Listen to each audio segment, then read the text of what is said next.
Although they did start working with the Beals revolver in the year of 1856, it would not be the same as what you think of the Remington New Model Army today.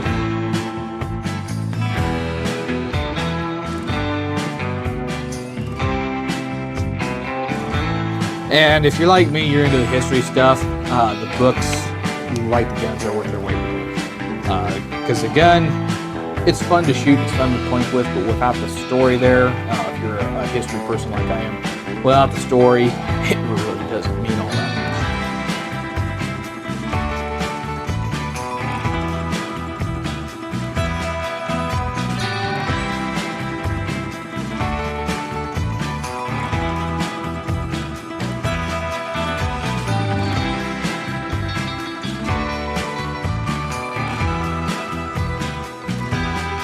The Ruger Security 9. Can I redraw? You already looked? No. You sure Right. you didn't? Now on 3.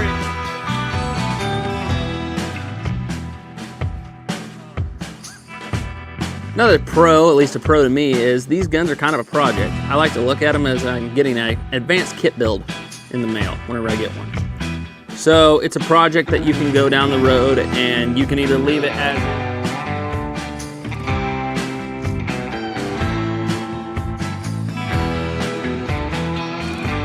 Most people believe that the Walker was Colt's first extent to a very, very large pistol, but it wasn't. This was. This is Colt's 1839 to patent firearms revolving carbine pistol. It is massive.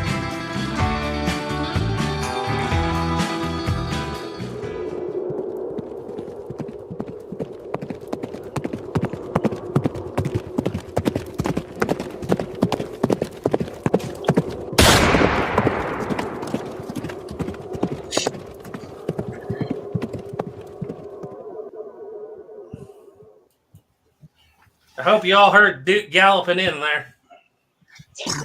He was going for it. Well, hello, everybody. Welcome back. It's been a long time. There should be 4 of us here tonight. I don't know if Sheldon is going to make it or not. I haven't heard. I tried to call him and his phone's off, so. Yeah, maybe he'll come on eventually. But anyway, we've been gone for a while. And if you notice, we made Snapper set under the duck. Because I hadn't tried to do one of these for a while. I went to do it today, and I found that my $20 a month subscription to $25 a month subscription to StreamYard had been raised to $45 a month.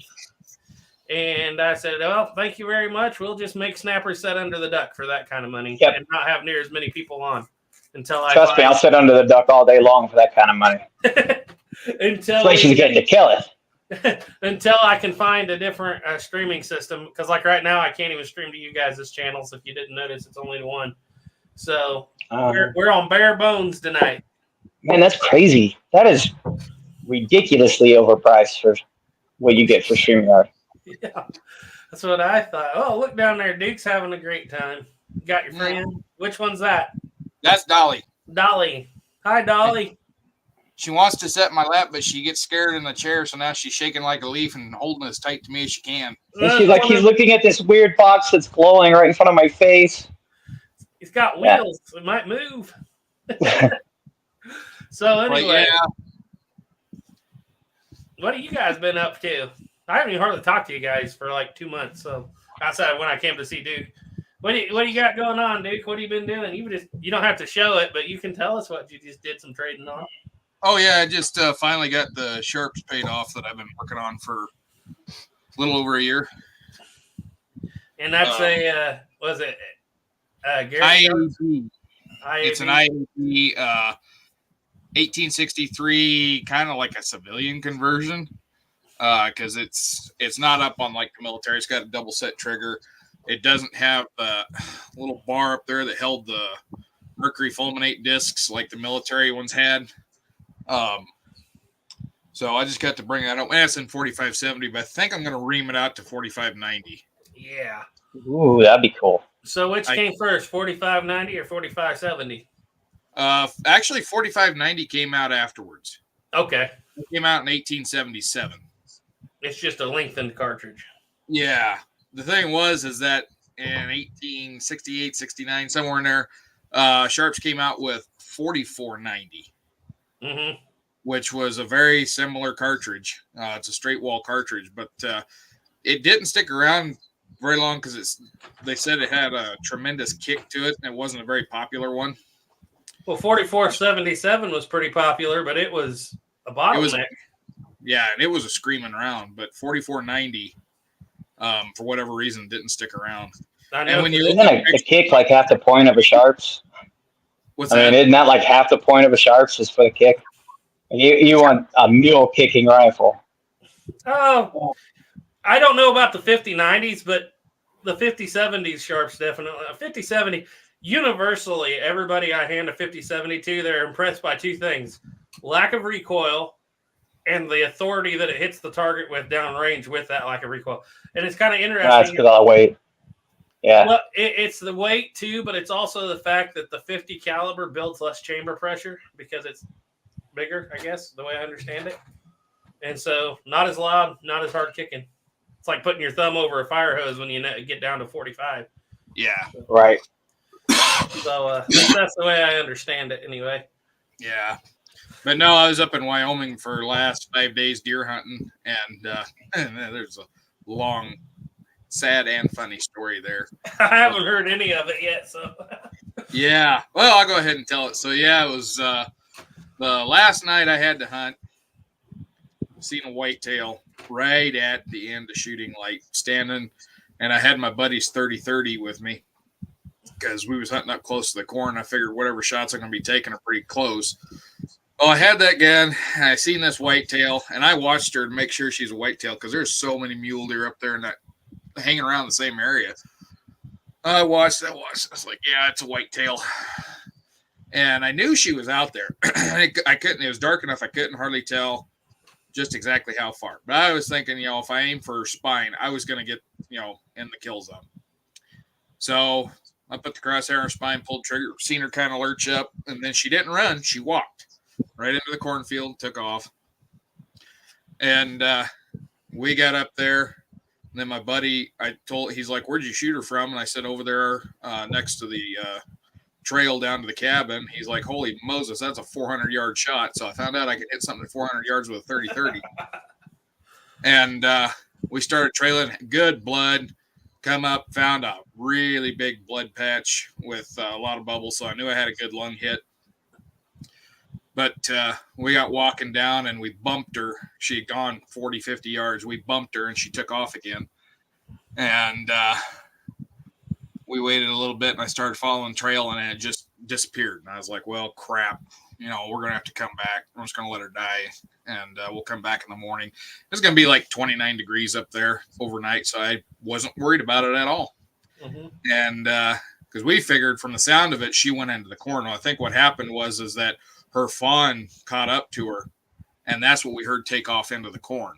Mm-hmm. Because when we found the trail the next morning, she had cut out of the corn and went down into the trees.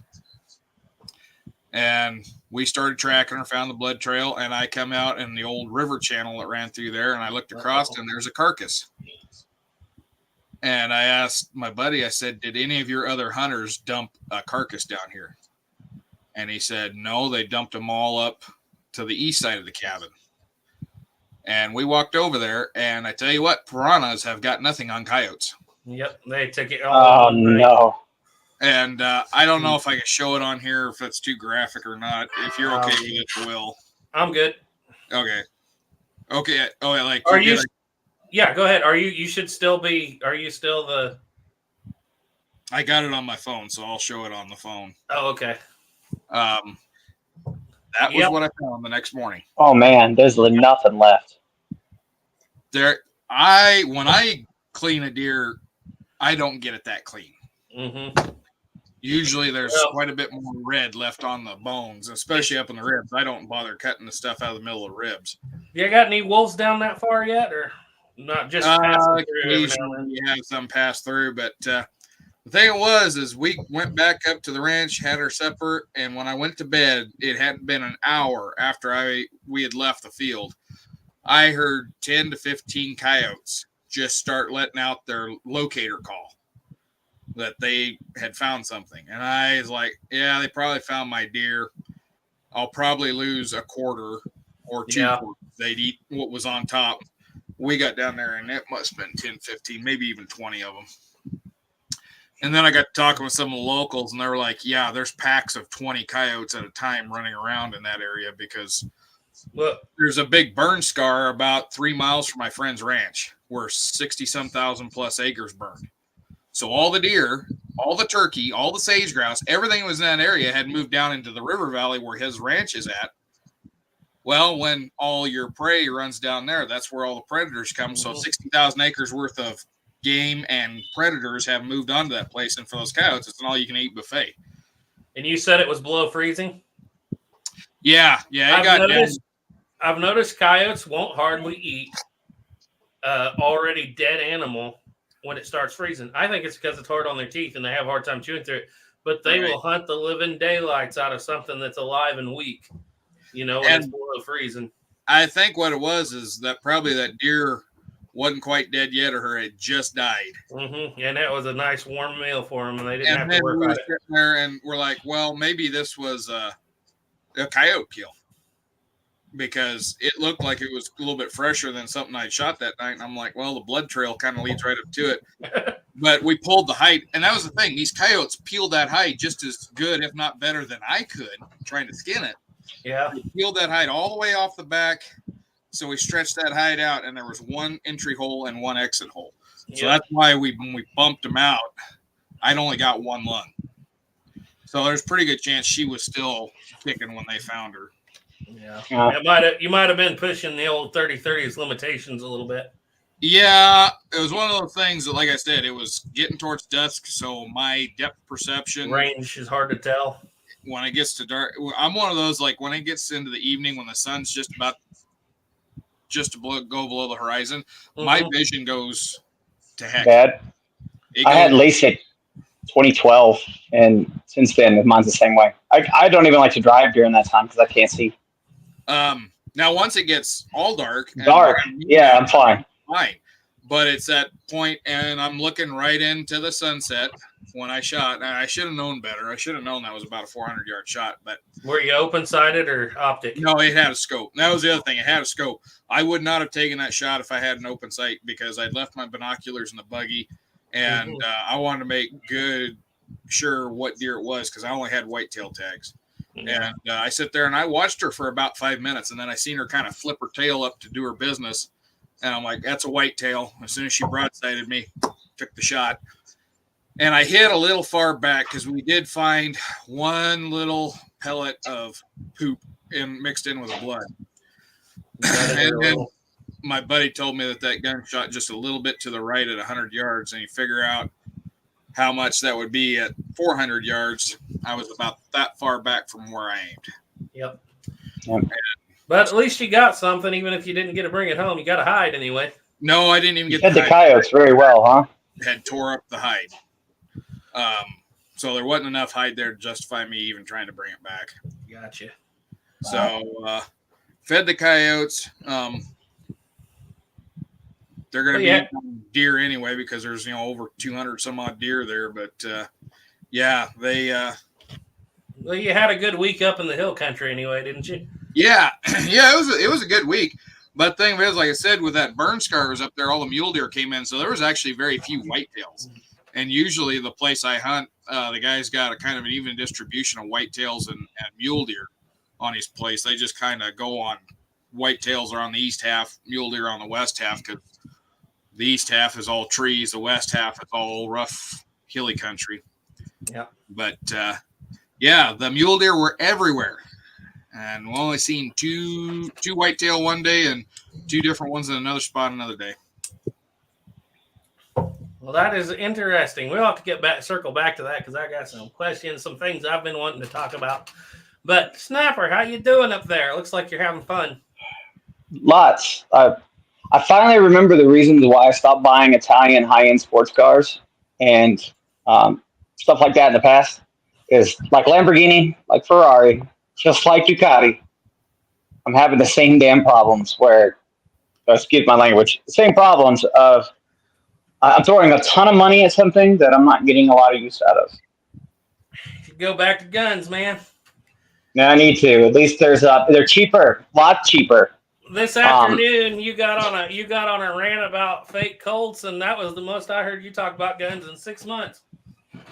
Well, you know me when it comes to single action, that I have a really soft spot for single action. That's like still when I'm not on a gun kick. If I see a single action, like everything in the world stops, and I got to go look at it for at least a little bit. There's probably a video that I should have made a long time ago. I always feel really, really, really hard at making a video about talking about the idea of somebody who spent a crap ton of money accidentally getting a fake. Mm-hmm. It's really hard to do because people get very mad and they get very emotional about it. And you always hear the same thing. Well, I have a factory letter. It's like, well, you order a factory letter. You don't have to have pictures. Nobody inspects a gun. All you have to do is have a number. You can pull that number out of thin air and order a factory letter from Colt. Mm-hmm. And, there's a couple things that like, oh, look out for this or look out for that. But the thing too about it is there have been times where people have, they've done little farmer fixes on guns. That doesn't mean it's fake, right? Mm-hmm. Somebody has done something, paid somebody who might have had a fake stamp or something to fix a stamp that was messed up on their gun. I've seen that before, but usually it's a fake gun when there's problems. Like the biggest one that we were talking about was the 2-line address on the barrel. If it has longer than a 4 3/4, if it's shorter, it's okay, but longer, most fakes have the 2-line if it's longer, because the single line address, to get a stamp made for the single line address is much harder because it's longer. So you have to actually have it as a round die that rolls. And if you did it straight, it's going to be very difficult because you're talking like, it's like a 4-inch, 4.5 inch, complete straight line on a barrel. That's not easy to do unless it's a roll die where it's in a jig and you roll it. That's a good way to tell if your 4 3/4 is a fake too. If it has a single line. Yeah, if it has a single. Well, you can cut down. Yeah. Yeah, it's a cut down. But if you have a 2-line on anything longer than a 4 3/4, every gun I've ever seen was fake that had a 2-line. And the reason is if they buy, like you can buy, it's not impossible and it's not hard to fake these dies and stamps. All you need is a good picture and somebody with a proper machine to do it, or a really good engraver to make you a stamp, right? So when they make these, it's always, they use a 2-line because it's going to be really expensive and really hard to find a single line because it's so long to do a barrel. And that's the biggest one. And there are replacement barrels, but usually if it's not a Colt made replacement barrel, matter of fact, I can't think of a single one that will actually have any markings on it. If it's not a Colt made replacement barrel, they'll usually just be bare blank. And then Colt isn't going to mess that up. And the companies you could send a gun to get it remarked, say like Turnbull or a few of the other companies out there, they take that very seriously. They're not going to mess that up. So if that's messed up, it's usually because somebody is turning Italian guns, making them look like originals. Yeah.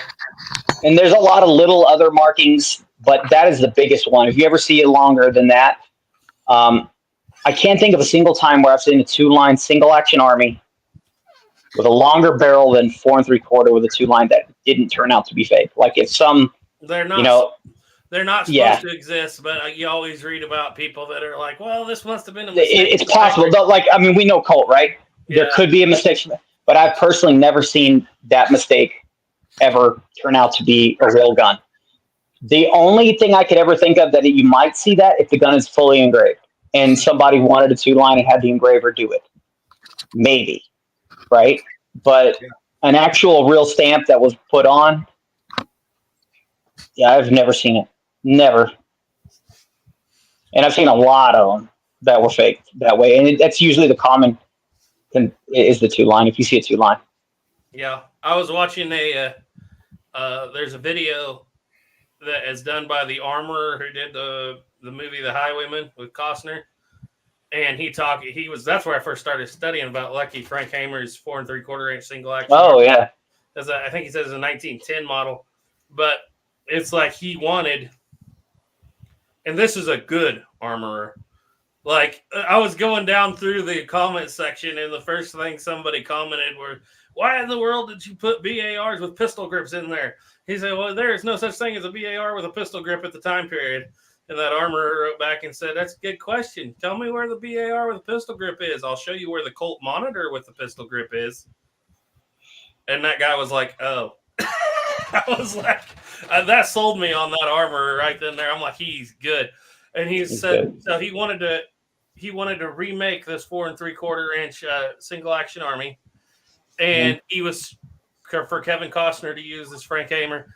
And so he was studying really hard with, on what he was going to do. And he's like, well, I could use a Uberti, but he's like, all of them either have Cimarron or Stoker stamped on the barrel. And he goes, and I'm going to show close-ups, and we can't have that. Yeah. And he's like, it's all either on the side or on the top. So what he does is he finds an original. He makes a big deal about he wants 2-line stamping. Mm-hmm. The only one he can find is one that someone has just completely engraved, which the original Lucky was engraved too. And he's like, so I found one that this dude had just engraved and bright blued.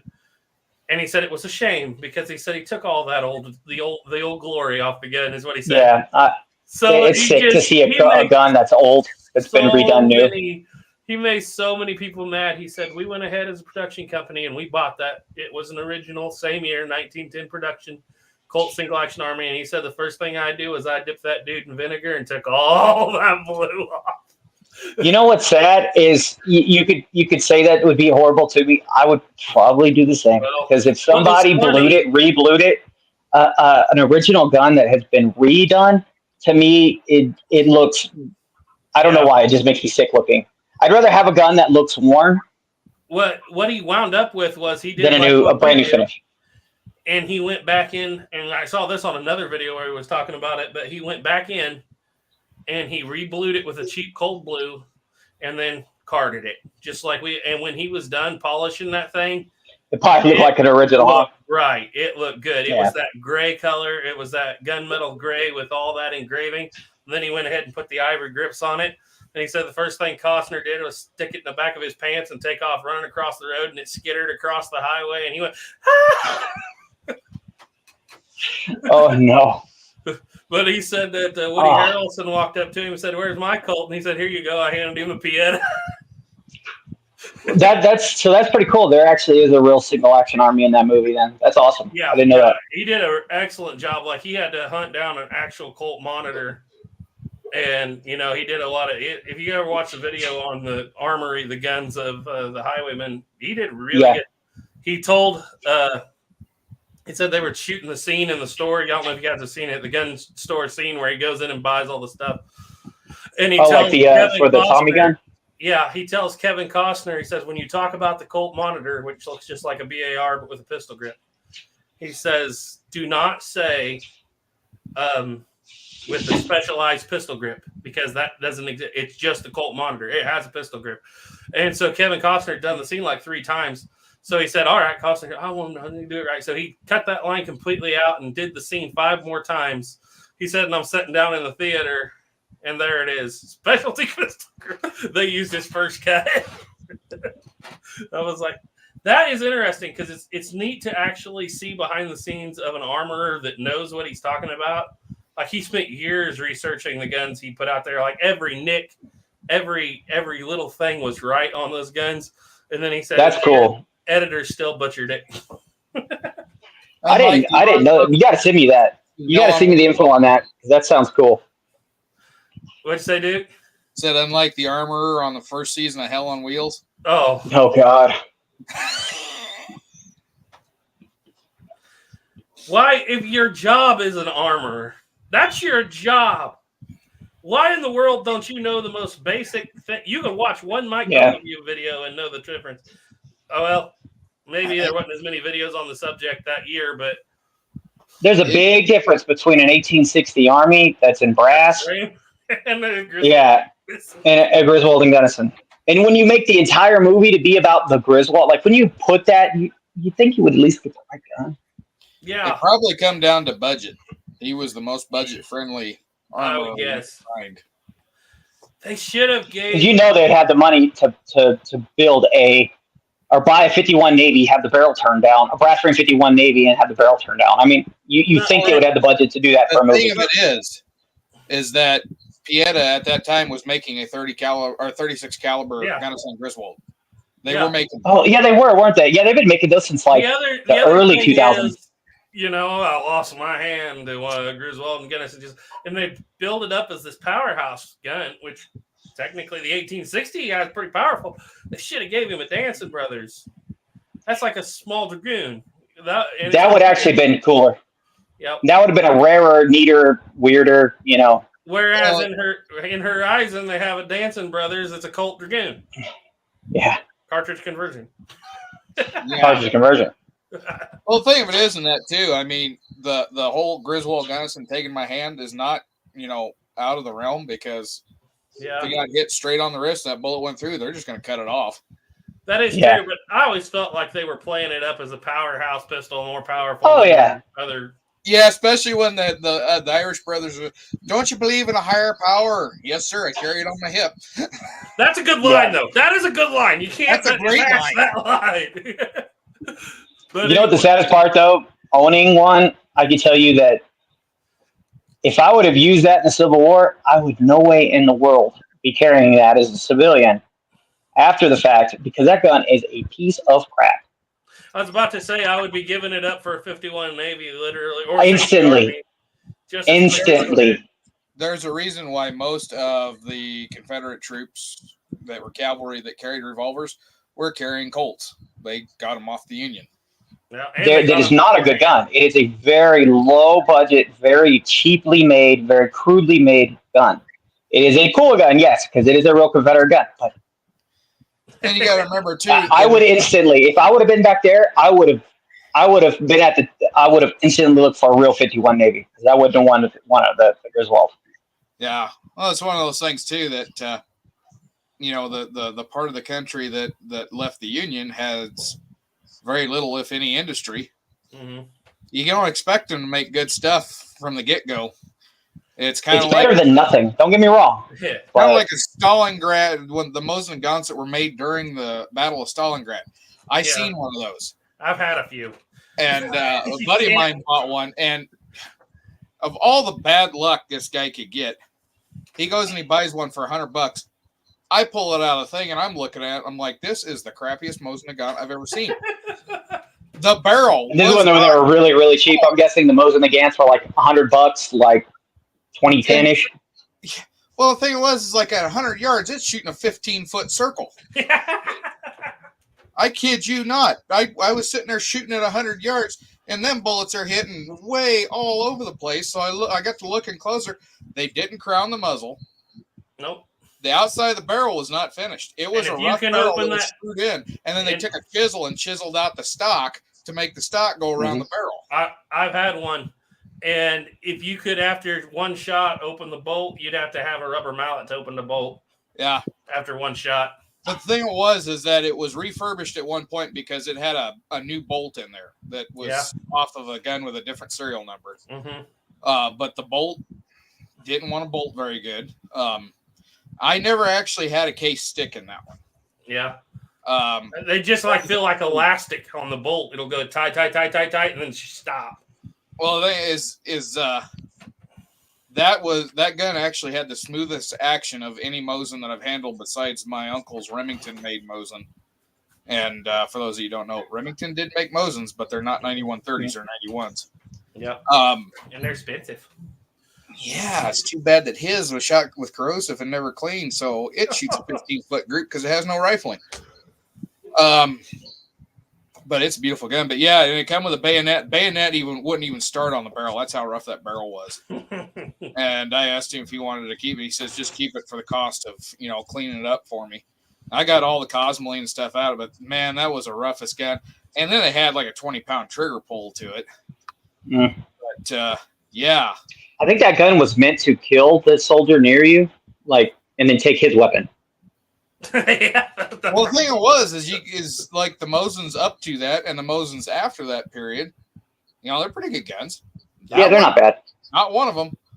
But I think because when you look down the board, the rifling was in really good condition. Mm-hmm. I don't think it ever saw combat, to be honest. I imagine their bores are loose. I mean, I imagine they're big board, oversized bores. No, I think what it was is because that muzzle was not crowned. You could see the marks where they cut it off.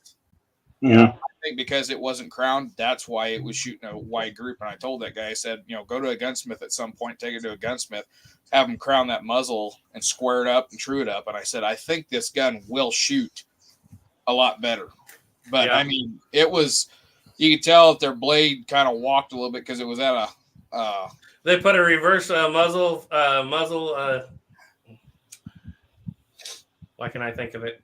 The way the AK is made, where it's meant to flow downward.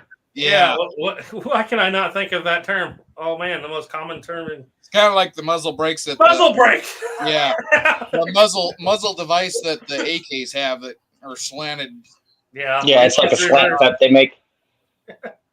So which I found out they not only slant top, but then they sit a little cockeyed because it doesn't make it not go that way.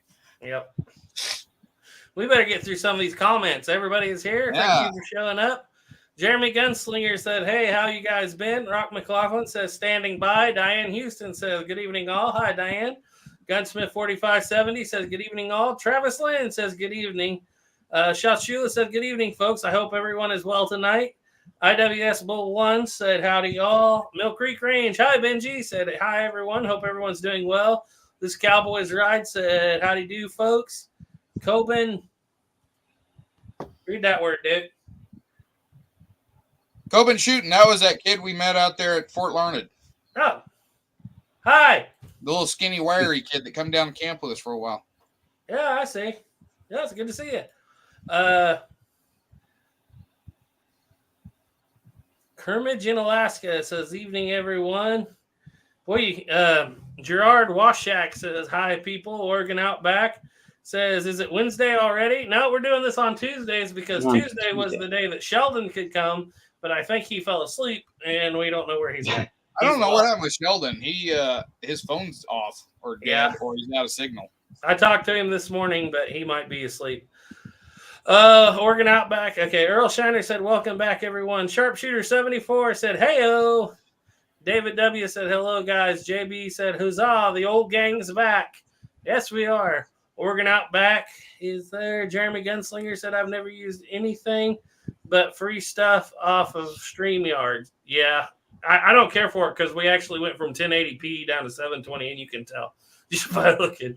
And I can't use all my videos and pictures and everything I had locked in the background. So I'm probably going to find a different streaming service. I'll have to figure one out. Find a different one, or maybe we all can come up with something. Yeah. Has anybody ever used the actual YouTube one? Duke does. I have, and I don't know if where you can have invites on it or not. The thing about it is when we use StreamYard, if one of us gets a strike, the rest of us still exist. Yeah. So if we're all on YouTube and they strike one of us, we all go down. So that's true. One of the reasons I like that. Yeah, I could agree with Duke too, though. Like we could all get together and go a little bit your way. We'll figure something out.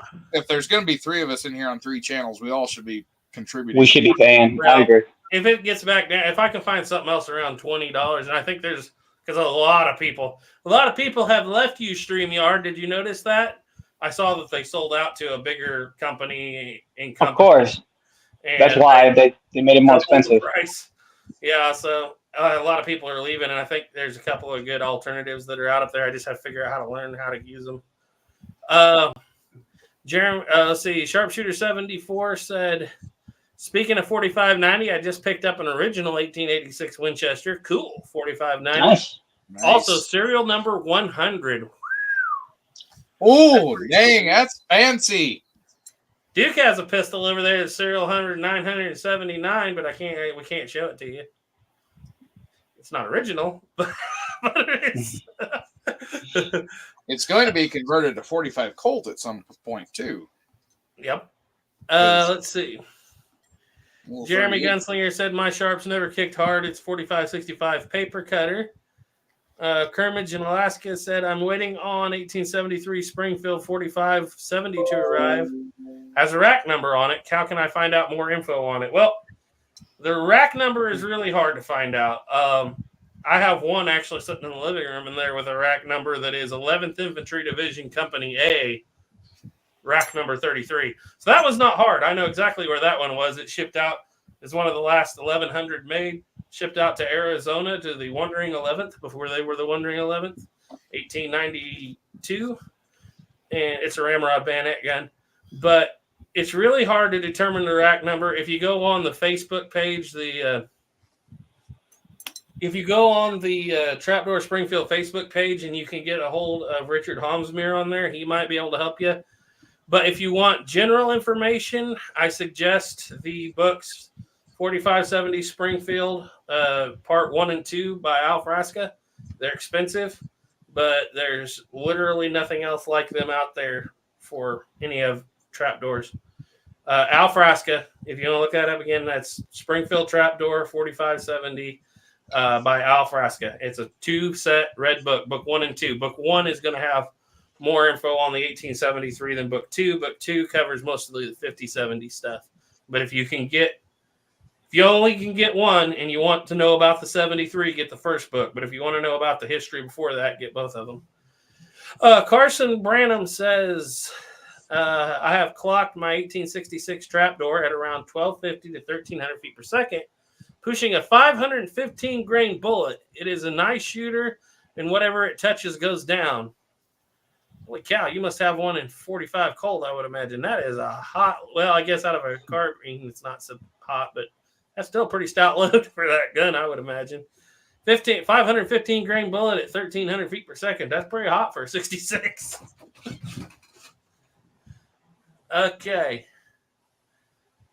Maybe it's not. Maybe it's a 44. Now they don't make that in 44 Magnum. You mean 1866 or 1886? Oh, he said trapdoor. Okay, for some reason I had 1866 in my head. Yeah, that's right. I was thinking, Yeah, you're right. I'm sorry. A 500. Yeah. For some reason in my head, I had the idea that you were pushing a 515 grain bullet, 1,300 feet per second out of an 1860. out of Winchester. Yeah. Like, that toggle link ain't gonna last long. I don't know what. When I see 1866, I should think a trapdoor, but I'm so programmed to think Winchester. Next time, call it the Allen. No, it's you're right. It's my bad. Yeah, no, that's a good load right there. 13, I do believe a 450 grain out of the 1866. The test, and Shot Shula can correct me if I'm wrong, if I remember right. I think 1,340 feet with the fine powder, 1,340 feet per second with a 450 grain bullet. I have to think about it. It's been a little bit. Okay, Carson Branham said, just buy an aircraft. At least you can do good recon with the aircraft. Dina Woods said, oh, here are my guys. Mama Woods is in the room.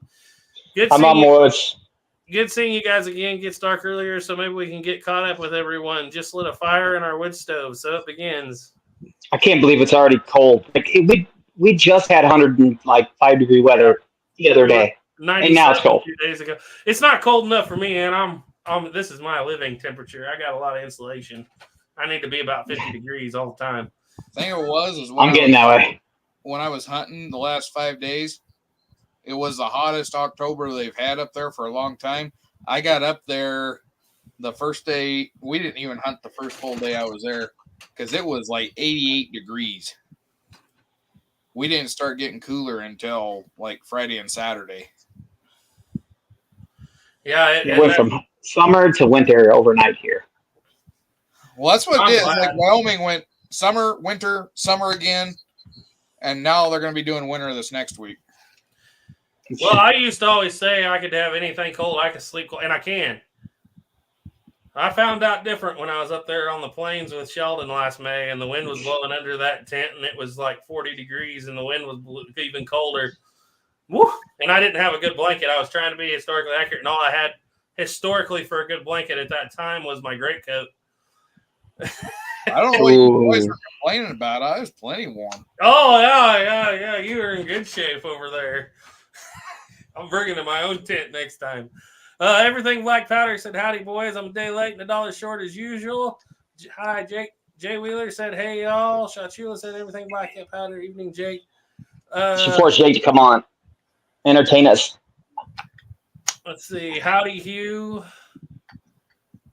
Let's see. Garrett's talking about Joey Dillon's channel. He was a champ gun spinner and guest in a few History Channel shows. It might have been whoever he was. He was the armorer for the. He was the armorer for the Highwaymen. Best Badness said, hi, guys. Hope everyone's good. Victor Schultz said, hello, guys. Kodak Tackman said, I missed the start. Didn't get a notification. How about it, fellas? Classic Guns Today says, hello. Slick Six Guns says, I'm here. The Cowboys Ride says, work comes at 3:45. I can't hang any longer tonight.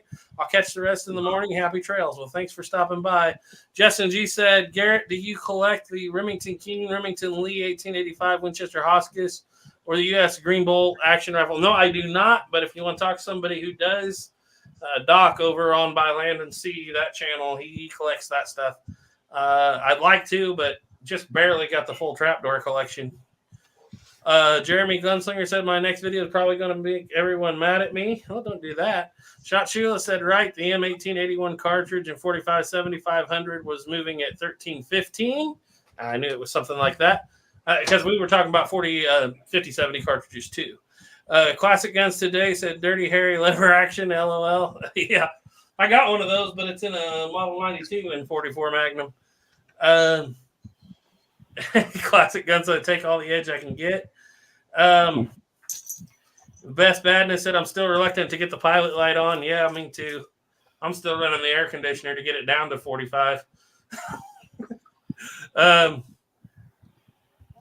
IWS Bull 1 said, trying to leave the top off the Jeep, but have to break out the duster in the mornings. Yeah, I broke out my vest this morning. Felt pretty good to do it, too. But anyway. So, Duke is done with the big deer hunt. Yep. Until December. I'm going to go back in December and try again. It's an interesting subject that I've been wanting to talk about for a while. And I know a lot of people here don't want to hear about modern guns, but modern deer calibers, what you guys' go-to? I've killed deer with 30-30, 270, and 6.5 Creedmoor. What do you, what in your opinion, if you got to pick one, what's it going to be? I'd say 270 is a really good one. My 6.5, I'm just so dialed in with that gun that I can hit just about anything out past 400 yards if I feel like taking that shot. Mm-hmm. And I got some ammo. It's solid copper because I was thinking, less lead, then that's more meat I get to eat. Because that one year I shot that one with that 30-30, I lost about 3-4 pounds because I hit the shoulder blade and the spine. It just made a mess. But I got some solid copper rounds, and that one deer I shot last year with it, I mean, the exit hole was the size of my fist. Mm-hmm. And that was a 75-yard shot. So anybody says 6.5 won't get the job done, it'll get the job done. It's not something I'd use on elk, unless it's a 100-yard shot or closer, just because that bullet not going to go all the way through as easily. But 270, yeah, I mean, I killed one with a 270, and it literally dropped her in her tracks. She ran 40 yards, but she ran 20 yards to a fence, 20 yards back, and dropped dead. So yeah, there's pretty good. But I've killed a couple deer with 30-30. It gets the job done too. Just know the limitations of the cartridge. Like I learned, don't take a 400-yard shot on a deer because it's not going to go all the way through.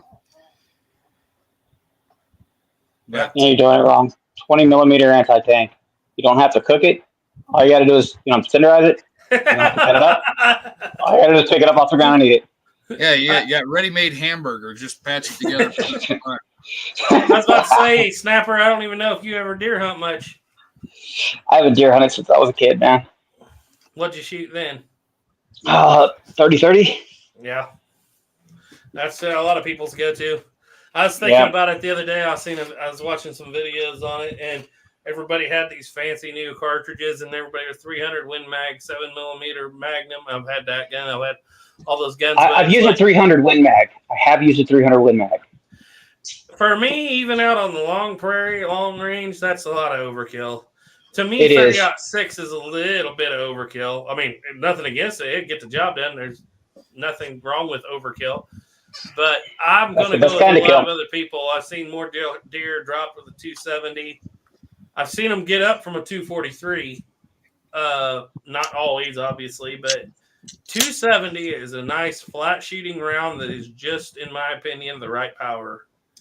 30-30 works for, of course, your brush and in close range, but if you ever have to step out there to 200-300 yards, man, that 270 is hard to beat. I was going to see if you guys thought the same.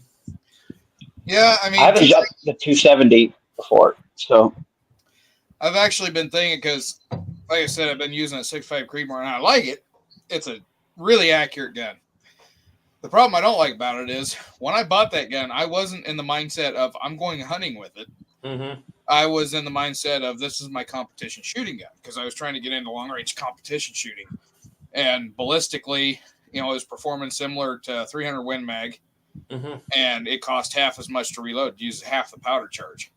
Boy, after I packed that around for 2 days out there, this gun weighs just shy of 12 pounds. I decided the Sharps was lighter to carry than it was.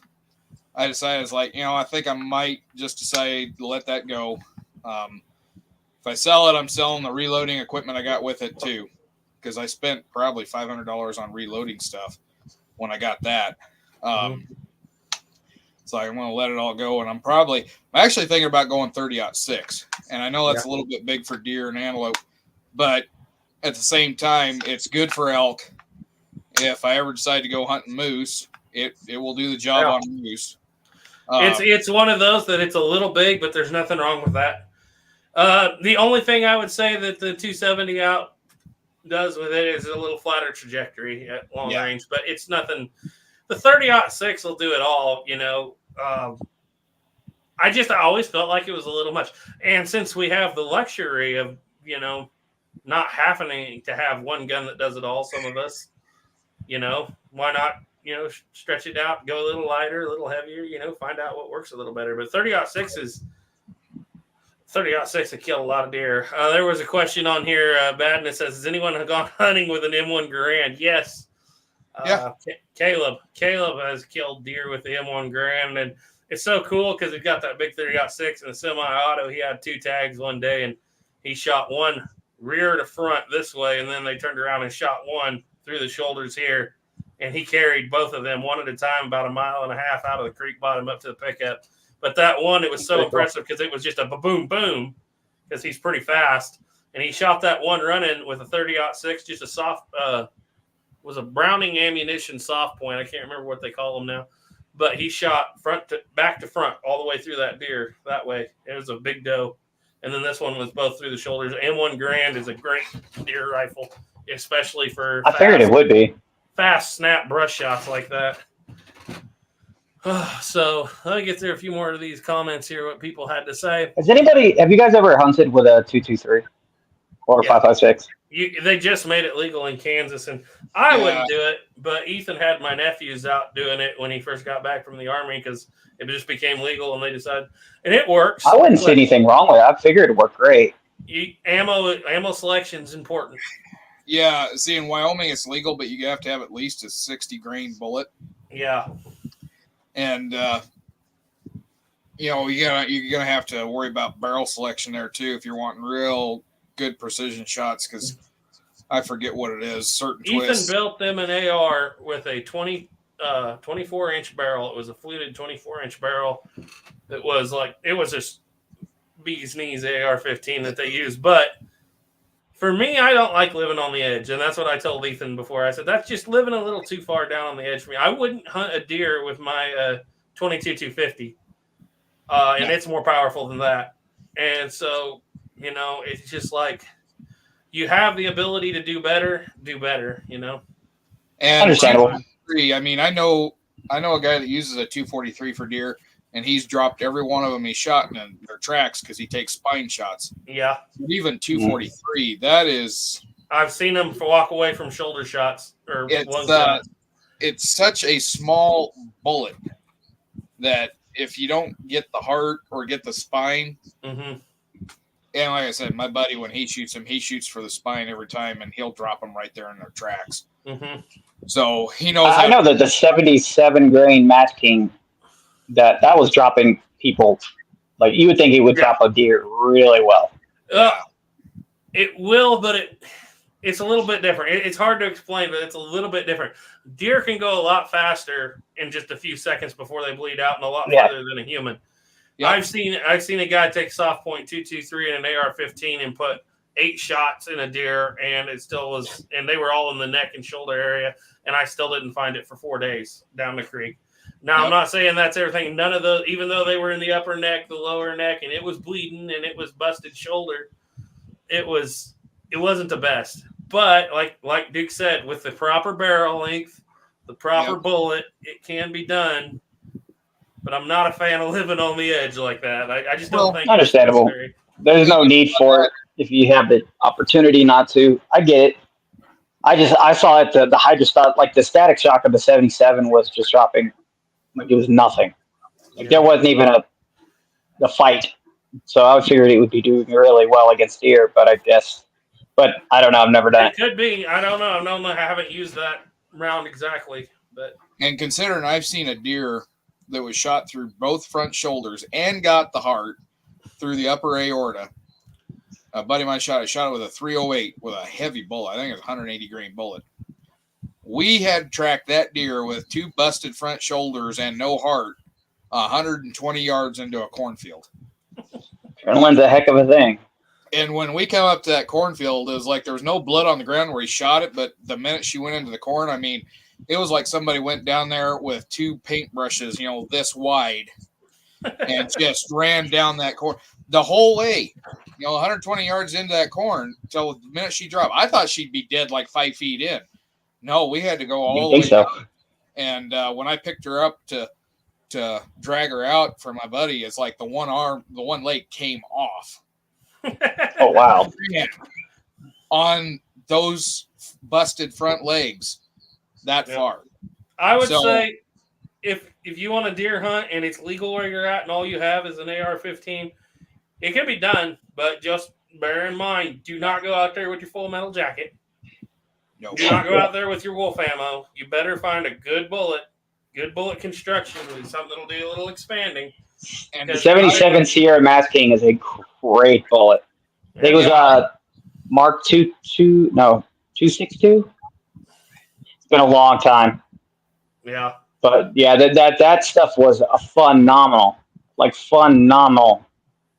Even out to, I would say, 600 yards, it was really good. Yeah. See with a bullet. But that's a long ways for we were using a Mark 12, so it's a little bit different, a little bit longer barrel, a little bit better power. But 77 Sierra Mass Kings were phenomenal. Yeah. And it's one of those, and that's just my personal opinion, is like I wouldn't even use a hollow point on that light of a bullet. I'd use a soft point just because it's got that little bit extra. You want to get in there past those shoulders.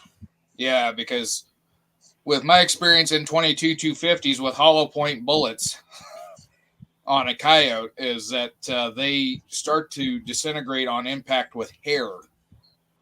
Need to get you some good old ballistic tips, some good old Hornady ammunition. And I think the other problem with that is that the particular 22 250 I was shooting with, the guy had 55 grain hollow points. His cousin loaded, and he loaded them, pushing them too fast. 4,400 feet per second, 42 to 4,400 feet per second. In fact, there was times we was taking shots that were like, there should be a dead coyote at the end of that, and shoot a coyote just look at us and run away. We found out that we shot one round at a target like 10 feet in front of us on paper, and it looked like it got hit with a 22 bird shot. I've actually had I've had Hornady Levolution 4570 do that, weirdly enough. Yeah. I don't, and it's not, it was probably just a bad box ammo, but what I found for 22 250, Remington green and gold box, just a standard 3,800 feet per second soft point load that's a great coyote load. But like you're saying, you can push those things. Not only that, if you shoot them very long with 4,400 feet per second, you're in risk of burning that barrel out pretty quick. Yeah. That's fast. That is fast. One coyote I shot, she was 200 yards. I shot her with that. I clipped her cheek, like right on the cheekbone. And that bullet disintegrated. And it didn't kill her. It knocked her out. I thought she was dead. I was out a mile away from the ranch. She was out feeding cattle. And I took the shot. She dropped. I went over, picked her up, drug her back, put her in the buck of the tractor, took her back to the ranch, and I hung her up off of the our sprayer, the big sprayer we had, because that was the only thing we had to hang a coyote off to skin it. And I just nicely tied her up, and she come to life. And well, I take that back. She come to life before I tied her up, because I drug her in there, and then I went out to the twine pile to get a piece of twine to tie her up. I come back in, and she's standing there where I dumped her at, and she's just kind of wavering, you know, like she's drunk. And so I grabbed a ball-peen hammer, and I thumped her on the head, because I was like, well, I don't want her suffering. And hung her up and started skinning her, and she come back to life again. Oh, my God. You just shot her again.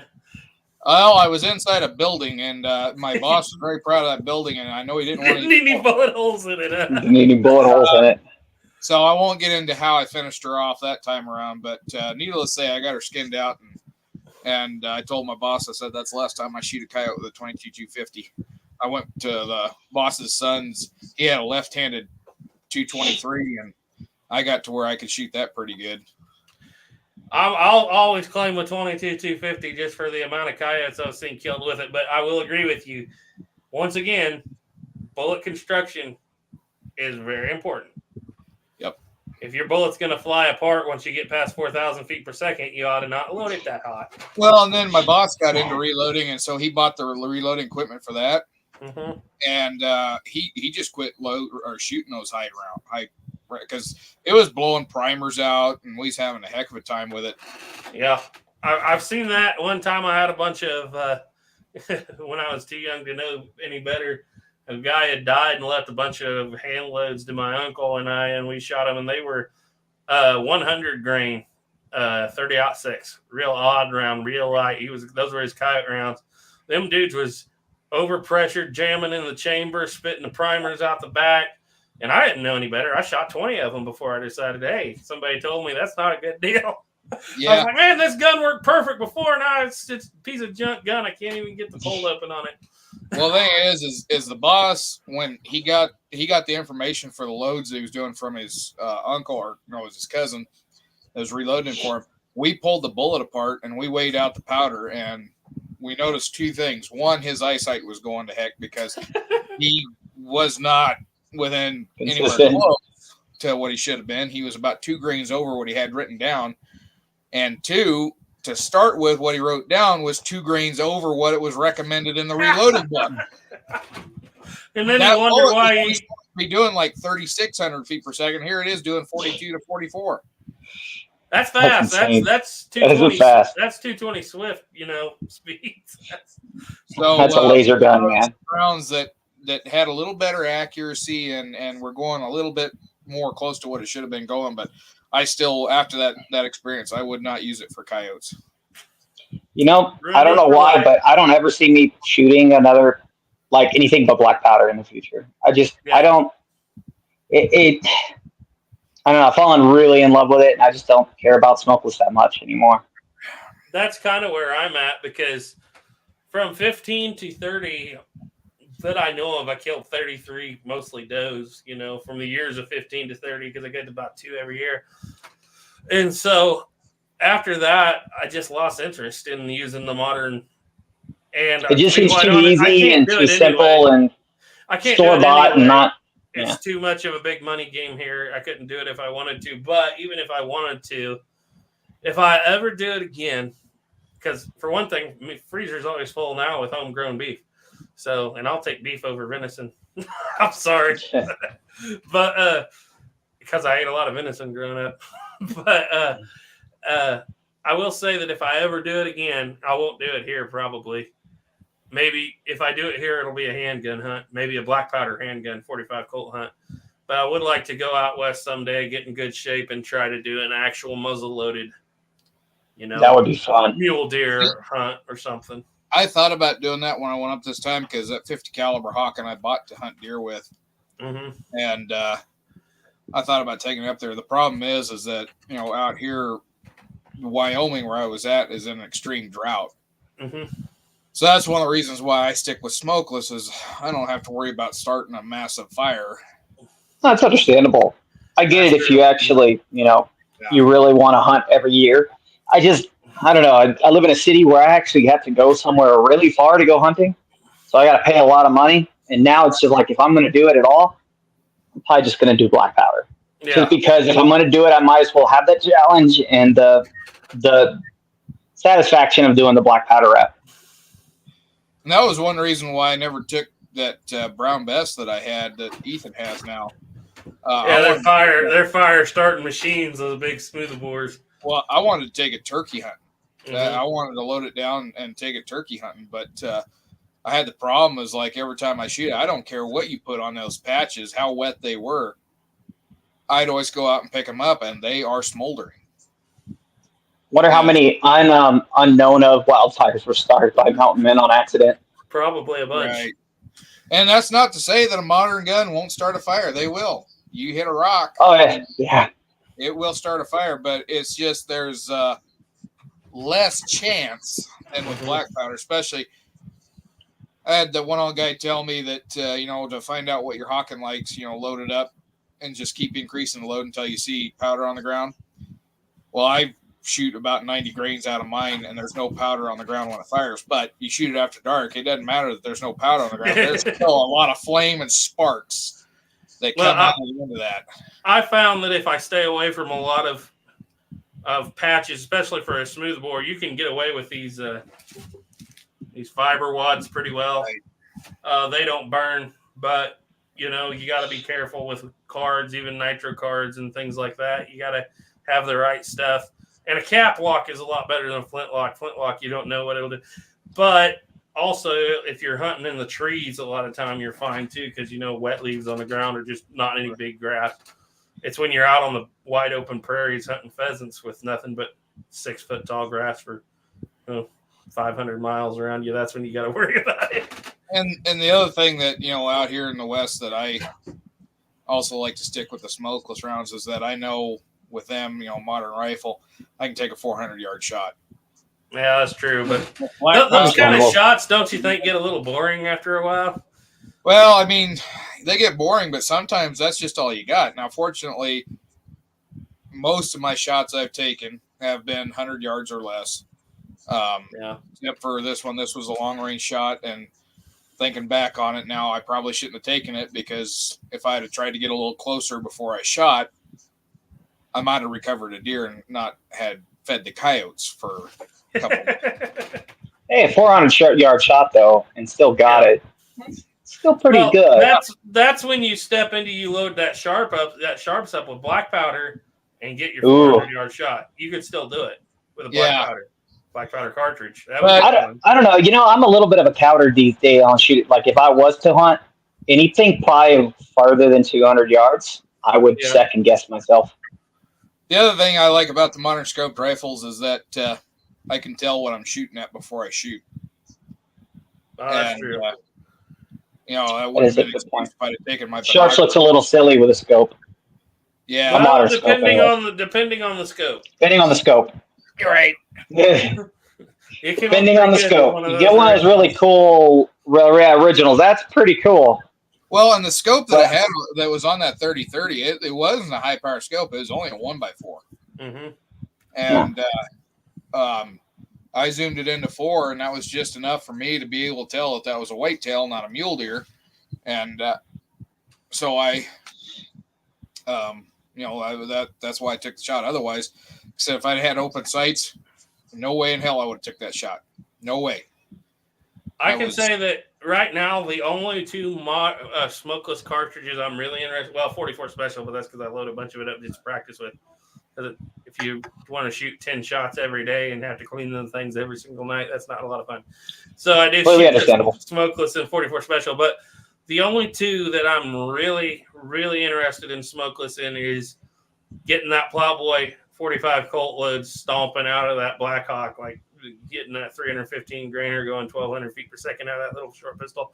And I would love right now to have, since I'm so into 45-70, I really want a Marlin or a variation of a Marlin 1895 so that I can have a lever gun and I can soup that bullet up to things that are pretty amazing. Almost up to 458 if you really work at it in that gun. I don't have the luxuries that you guys have in And I smokeless wouldn't modern hunt. guns. I wouldn't deer hunt with it, even if I had it.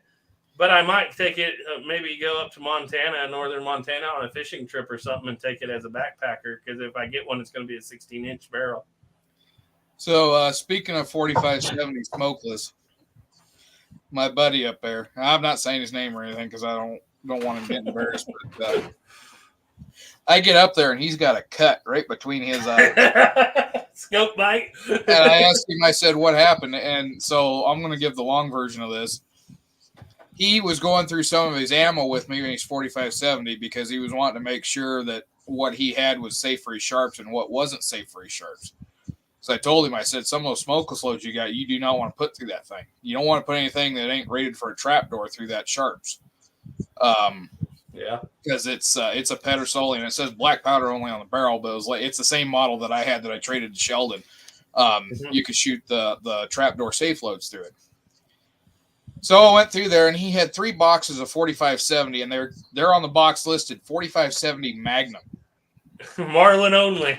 And they list the guns that are safe in, and it's Marlin and a couple Henrys and an 1886 Winchester. The problem is that the company that made them used really hard primers. I don't know what primers they had, but they were hard primers. Federals. Yeah, he had an 1886 that it matched up. It was safe to shoot these rounds through. So we're like, okay, we'll see how much kick these rounds have because he doesn't like a lot of guns with a lot of recoil. So I put one of those rounds in there and I pull the trigger and it won't go off. The mainspring ain't potent enough to detonate these primers. And he contacts his gunsmith and the gunsmith says there's not much I can do about it. So he goes and he buys a Henry.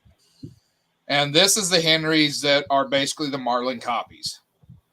The only difference is they've still got that. You can load them through the tube or the side gate. And doesn't think to buy, the big heavy gun because he don't want to pack a heavy gun around. He decides to get a little short 4570. Trapper. Like an 18-inch barrel, I think is what it had. And it's not ported. Yeah. It's not ported on the barrel. It's threaded. He could put a muzzle brake on it, but it's not ported. So it's one of those little Marlin lever actions then. Yeah, so but it's the Henry copy of it. Gotcha. So he loads in the lighter because he figured the lighter bullet wouldn't kick so bad. He loads in the light 350 grain, pretty much solid copper. These are for like elephants and bears.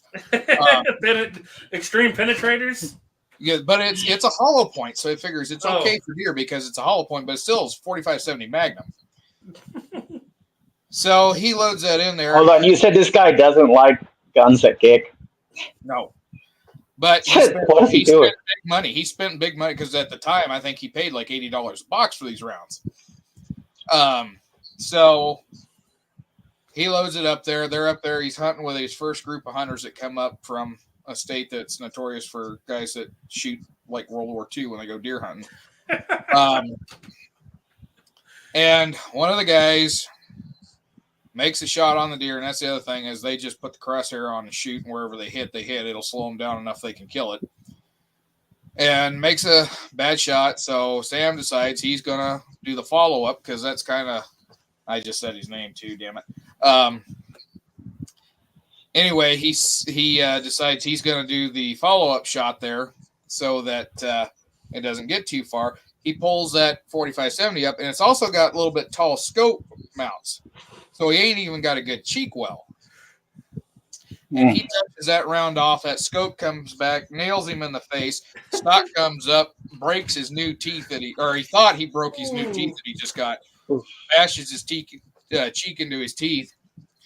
And so I asked him, I said, so are you going to keep those 4570 Magnum rounds? And God bless him, he says, well, I spent the money on them. I might as well get them used up. You got to get that brass, man. Got to get that brass ready to reload. I told him, I said, when next time you go down to your gun store, I said, you go in and tell them that you need a 45 caliber muzzle brake to screw onto the end of that gun. I said, because you're going to get scope kissed again. Mm-hmm. But yeah, my buddy's into guns, but let's just say he's not mechanically inclined, and I've seen the old scope kiss. I've received it too. So Yeah, and the thing was, he's telling me, he's like, yeah, he says, I've made fun of people for years for getting scope kiss, and then I turn around and do it myself. I'm like, well, that's karma for you, man. I'll never forget. I had a buddy had a 30-06, and he's a good shot with it. We hunt deer, but he put it down for like 2 years and went to I can't remember what it was. He was hunting with some AR and some 35 caliber or something he had made up. But then he picks it up one year. He comes back, picks it up. There's a jackrabbit out there like 50 yards. And he's used to shooting this AR. And he throws that Light Savage 30-06 up there with some really heavy 210 grain bullets. Not only did he obliterate the rabbit, but he also got a perfect ring. And it even bled right there around that eye. So yeah, I've seen it. I've dealt with it myself. It's no fun to talk about when it's you. Well, and the thing of it is, I can tell by the way where he was scope kissed at, how he was holding that gun, because he told me he was standing on the edge of a cliff and he aimed down. So I don't even think he had a good shoulder well when he did it. I think it was in his arm, because it come back and it nailed him right in the middle of his nose. Yeah. But then he asked me if I wanted to try a few of those rounds, and I'm like, no. Yeah, put them in that Sharps.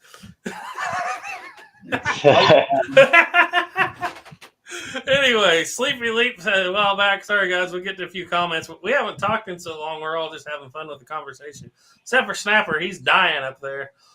Oh, I'll be all right. Sleepy I just Leap, got to be put out of my misery tonight. guys, hello. Hi, Sleepy Leap. IWS Bull 1 said 270 rifle, Winchester for the rifle. Yeah, I agree with you. If you're going to go with a modern rifle, I like that round. I'm not saying it 30-06, 308 or any better. I just like that round personally. I had a little nostalgia for it. Carson Branham said world record whitetail was taken in 1914 with the Burnett Company in Burnett County, Wisconsin, by a 25-20 out of a Model 92 Winchester. I believe it.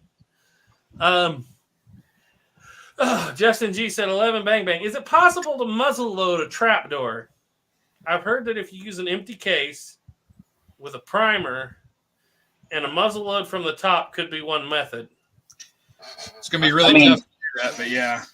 You could. Isn't that kind of how they really over pressurize those back in the day? You could, but you would have to. It's been done. It's been done with testing, like for proofing barrels, but you would have to load at least the minimum 70 grains because you can't shove the ball past the case rim mouth very well, and you will not be able to load really unless it's a really small. I would be worried about if you tried to load like a mini ball, catching on that case rim and not getting it down there, which argue with whether you will or whether you're not, how much compression you need. But I mean, it could be done, but I wouldn't care to do it. I mean, if you want to do that, buy yourself a Civil War musket and leave the barrel before the knife. Yeah, you also have to remember those weren't made out of the best steel until the later years, at least till 1877 or so, especially some of the older ones, especially the 50s, 70s.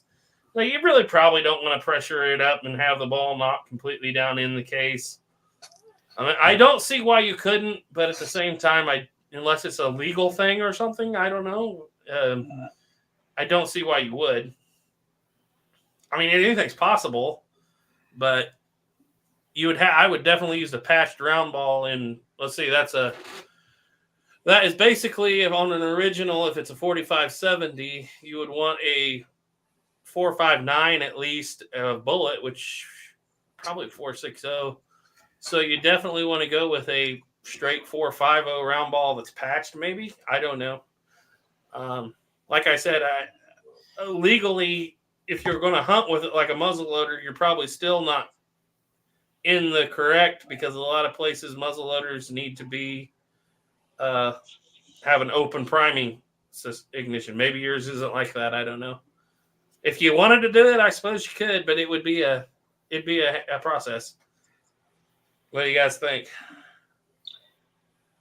I can see it's doable. I just don't know why.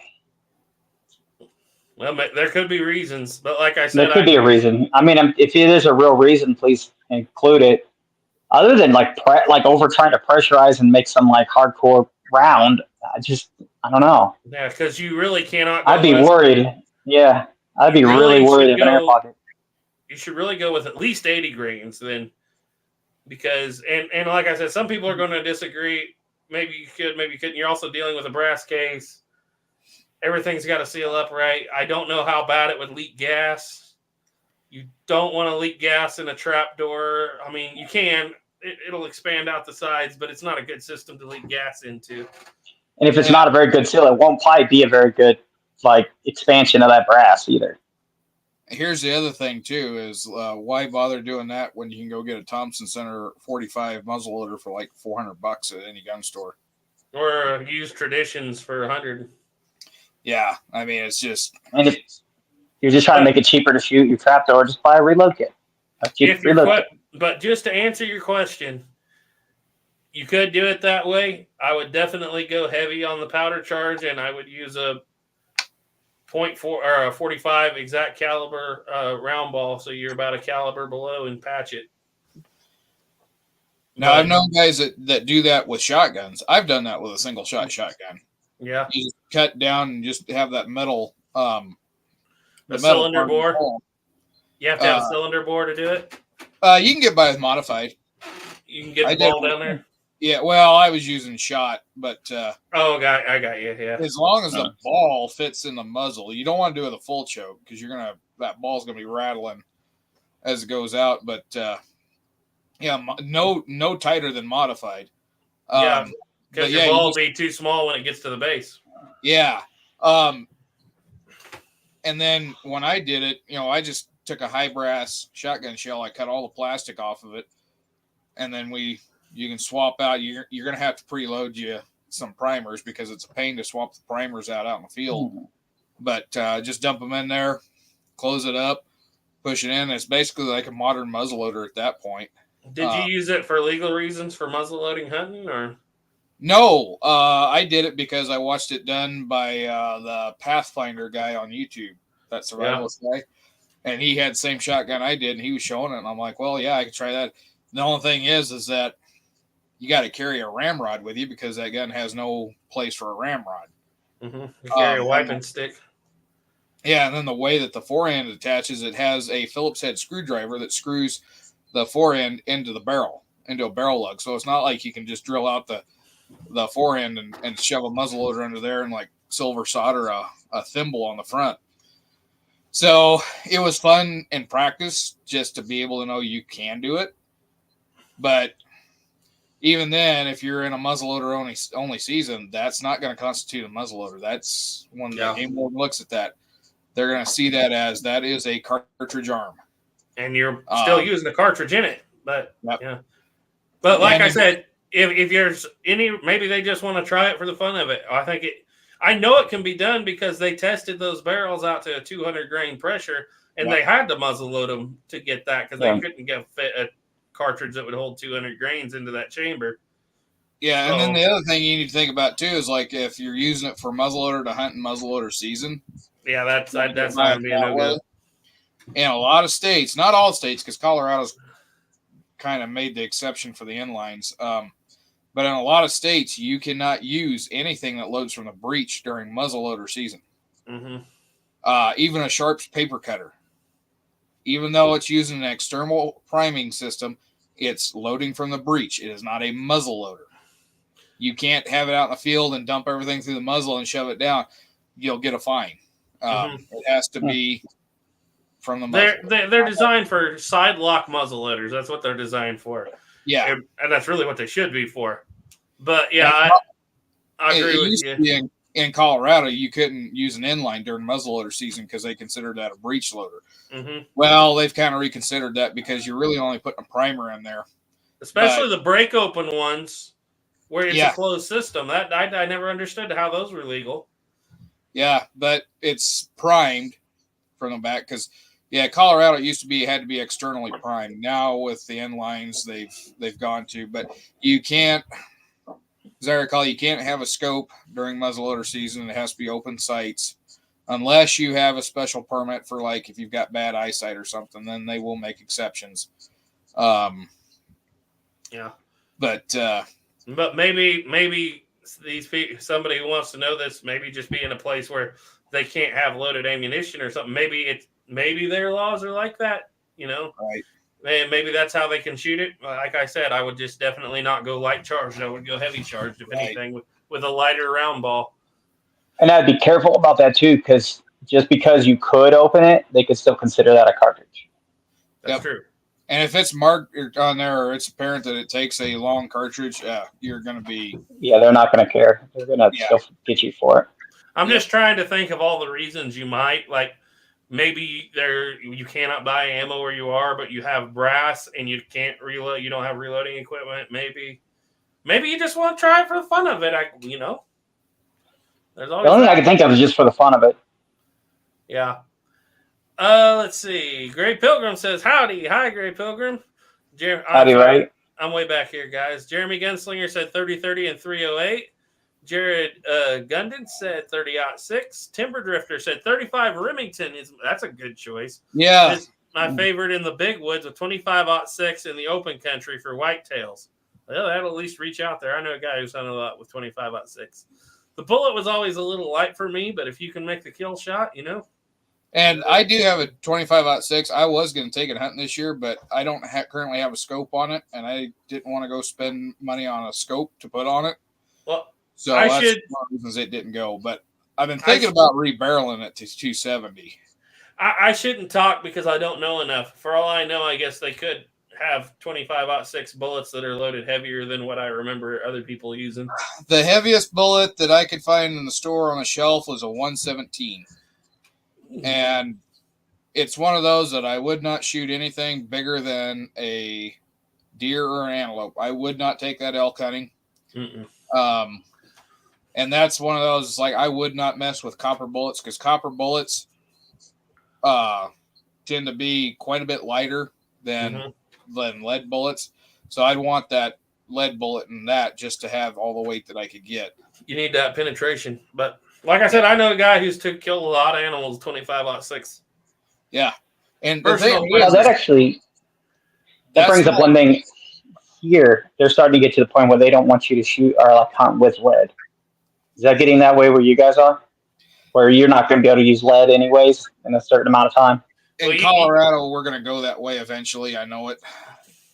No, we don't have any. Like, our rules are very lax, but that's because they want the out-of-state hunters to bring the money in. But like, you can use right now in Kansas. You can use a 32 caliber muzzleloader for deer hunting. They think that apparently lead is so toxic that if you just see it at 100 yards, it could kill everyone. Oh yeah. Yeah, and I think they forget that people used to chew on them. I really do think people forget that. And lead poisoning is not a good thing. I've seen that. No, it's not, but I don't think it's as prevalent as people would think. It's much harder to do than, Well, I'm not going to say who, but Snapper and I both know somebody who's not supposed to shoot in a rural water district with lead bullets in a certain state. Well, I don't think you're allowed to breathe in that state. The whole thing that started that was over a certain bird. Out in a certain state. No, it's a bird that almost went extinct that they've spent millions of dollars to prevent. The condors. Because those condors, they test really high for lead because they go pick on these carcasses. And, the best bonded core bullet is going to leave a lead fragment behind. Of course. So, and me, if I shoot something with lead, everything that's within about that big of the impact zone is getting thrown away because I don't want to get lead. I've had enough lead poisoning from freaking pouring lead in a room that had no ventilation because I was young and dumb and just thought I could get away with that. I don't need to have to do it. You know how many lead pellets I've chewed on and swallowed out of birds? A lot. Yeah. But I will say this, they can pry my lead bullets from my cold, dead hands. But, when I hunt, I kind of lean towards the copper just because, I don't have to worry about throwing as much meat away. Yeah. Now, my friend that I took antelope hunting out in Wyoming when she got her first antelope. She wanted to go with a copper because, she's terrified of, getting lead poisoning. And I've heard, real quick, I heard that the really only way to get lead poisoning Is to breathe quickly it and in. easily is to breathe it in. Like, it's not like if you ate it, it's really going to hurt you that bad. you have to eat a lot of it for Coming it. from a guy who's probably eating a lot of paint chips as a kid, I'm just saying. Well, like I said, I couldn't begin to count the amount of lead maybe I kill over tomorrow, but the amount of lead pellets I've ate out of pheasants and my grandparents and my parents. But when you eat one pellet, that goes through. That it's when you have lots of little lead flakes that you can't see. Yeah. That dissolve more readily in the body. That's where that really comes from. But it doesn't come through the digestive system near as much as the inhaling. Yeah. Inhaling. Okay. So but I will say one thing though is that with the copper bullets, you're still going to lose a lot of meat just because of the freaking amount of blood that seeps into the wound channel. As like when my friend shot her antelope, we still had to throw away one chunk of a shoulder just because when she got it bled so bad. I told her, I said, that's just going to spoil faster with the blood in it. It tastes bad too. Yeah. And I mean, it was black. I couldn't believe how much damage that bullet did. Soylent Green said hi. Gray Pilgrim said, I use a 300 Savage Model 99. That's a really hard one to beat there, too. Yeah. Kind of step. I think it's a little more than 30-30. Kodak Tackman said 30-30 excellent to 100 and 150 in. Yeah, I've used it. I do like it for down in the woods. It's always been a good round. If I had to today, if I had to use a modern cartridge, it would be and it was a 30-30 or 45-70, I'd probably still go with a 45-70 with a good heavy bullet. But like I said, I don't intend to do it again. I might, but I wouldn't mind Magnum handgun hunting with a 44 Magnum or a 45 Colt or even black powder handgun hunting. I think that would be fun. It'd be different. That would be fun. It would be different. I've never done that. As a matter of fact, I told Duke the other day, I said, I want to go on a hunting trip with you, and I ain't even going to bring a gun. I'll just split the wood and keep the fire going. I've killed enough of them. I just don't care. It's a weird place to be in, but it's not exciting anymore, at least not with a modern rifle. Let's see. Soylent Green said perfect prairie dog round. I think he was talking about when you're talking about 6.5. Jeremy Guns. Well, I tell you, I wish we could hunt prairie dog here. We have them so bad on the golf course. I mean, they're everywhere here. The sniper will be out there shooting golf, but it won't be with the golf clubs. 4 for the Dragoon with the stock. Jeremy Gunslinger said, I haven't missed with my 270 in years. Gray Pilgrim said, now I'm too old. Last deer I harvested was down in a gully. Walking down there and hauling a carcass out was too much for an old man like me. Best Badness says, has anyone here gone hunting with a Garand? Yeah, I answered that. I'm a little farther back than I thought I was. Carson Branham said, I moose hunted in the Great Land with mine. Got skunked that year. I don't remember what we're talking about there. Soylent Green said, I shot the 150th anniversary Creedmoor match, Duke. Was all last week in Tennessee. I finished third at 1,000 yards in my division. Nice. Amid fifth for overall match in my division. Nice. Shiloh Sharps 1874 and 45.90. There you go, Duke. Yep. You know what competition I would love to do is 400-yard shots would be nothing for you. I've always wanted to do the Adobe Wall Challenge so bad. I think that would be so much fun. I know, but that would be so much fun to do. Just to sit there and look down the sights at that distance with the right rifle at the right spot. To me, just with I don't care what anybody says. Billy Dixon was lucky. You know how hard it is to even see a man. He even said it. 1,500 yeah, you're not. I mean, you're looking at maybe a mirage at that distance to even think it's a horse on a person on a horse. And you know what the truth was? He probably just shot to scare somebody, and like, holy hell, you hit someone, and like, really? I guarantee you that's what happened. He fired 3 rounds. You read his account. He fired 3 rounds. He said the first round they didn't see impact, so he knew he went over him. Second round hit the hill below him. And so he said he kind of divided the distance on the third shot, and the guy rolled out of the saddle. That's Now, better please. than that's better. That's actually using some skill. That's not just Yeah. luck. It's better than just like, nah, pow, just for luck. But there's lots of speculation what he had, because he had a 4477. But he handed it off for the big 50. Yeah, But that was some crazy. Big 50, that was what they called every sharps that was made at the time, because the 50-90 round was so prevalent, they just called all sharps big 50 guns. You see big 50 guns referred to somebody, and then they're saying they're shooting a 45-90 or 45-70. So Yeah. That could be, I guess. Did somebody have a 50 50-90? Did they have a 45-110? Well, if he had a Sharpson 4477, though, then he evidently differentiated from a big 50. Right. I think he said he had 4477. I read one account said he had a 45-90, and that would have been impossible because that doesn't come out for a couple more years. Now, may have had a 44-90. Because that cartridge would have still been around at that point. But the thing is, Sharps had a lot of different cartridges at that time too.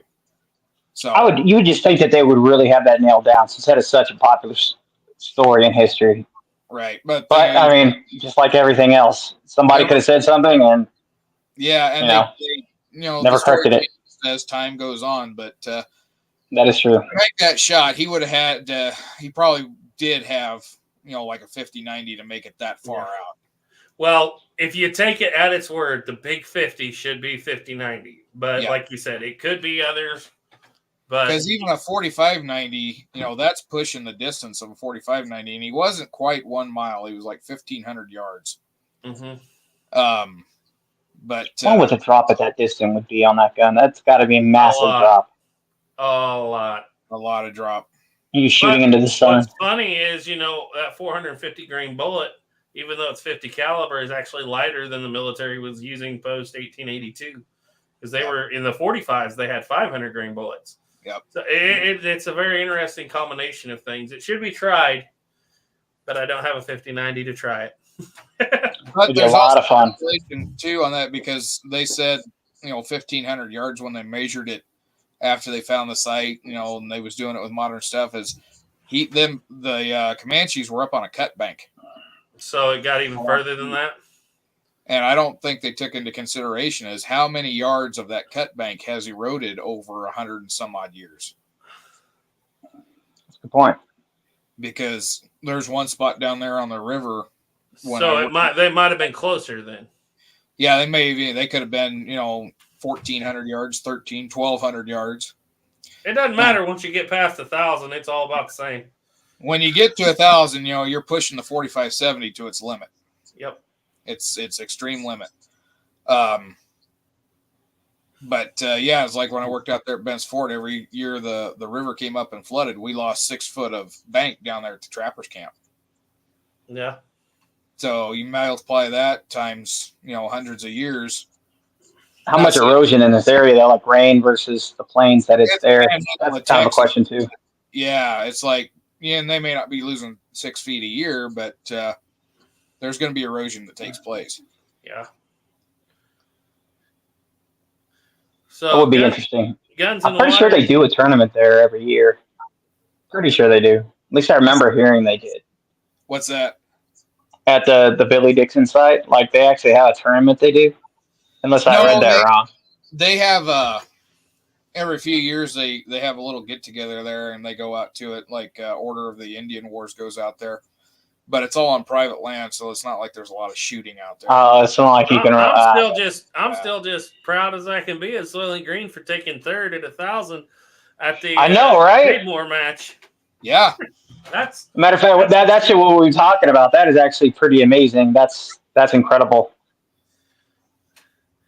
Guns in the Water said, "Howdy, everyone." Kodak Tackman said, "In the hills of Northeast Georgia, lever guns are my favorite.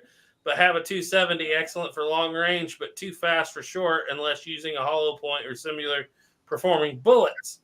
Jessup said, "Off topic, I have acquired a Whitney Lately rolling block carbine in 4440.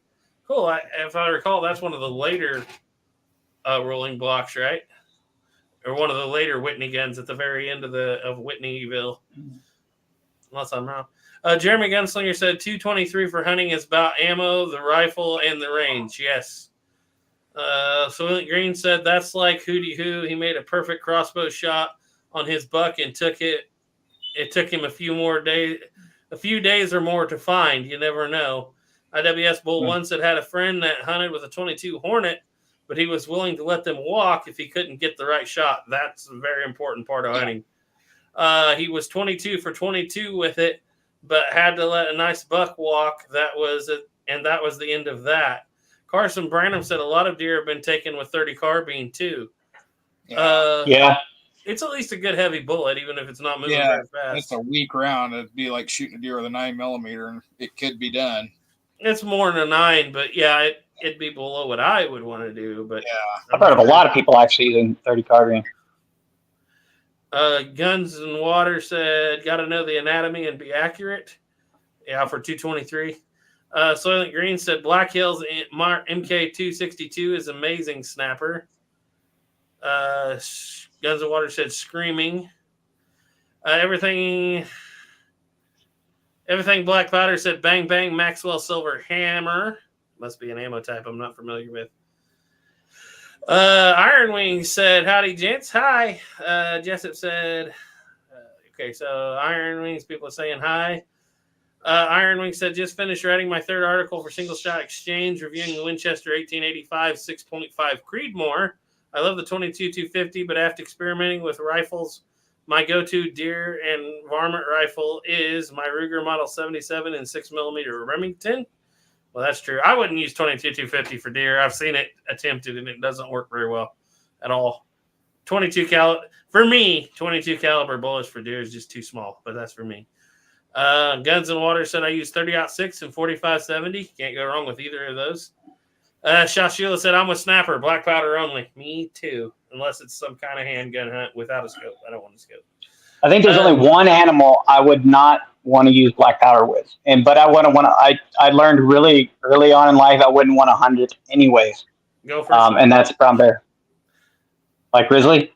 Oh, you could do it. Oh, you could do it with black powder, especially black powder. You can call me a coward all day long. When I was in Alaska, I actually got invited to do a grizzly hunt in Kodiak, and we went there, and there's that little school they do, and there's a video that you have to watch before you're allowed to go hunting.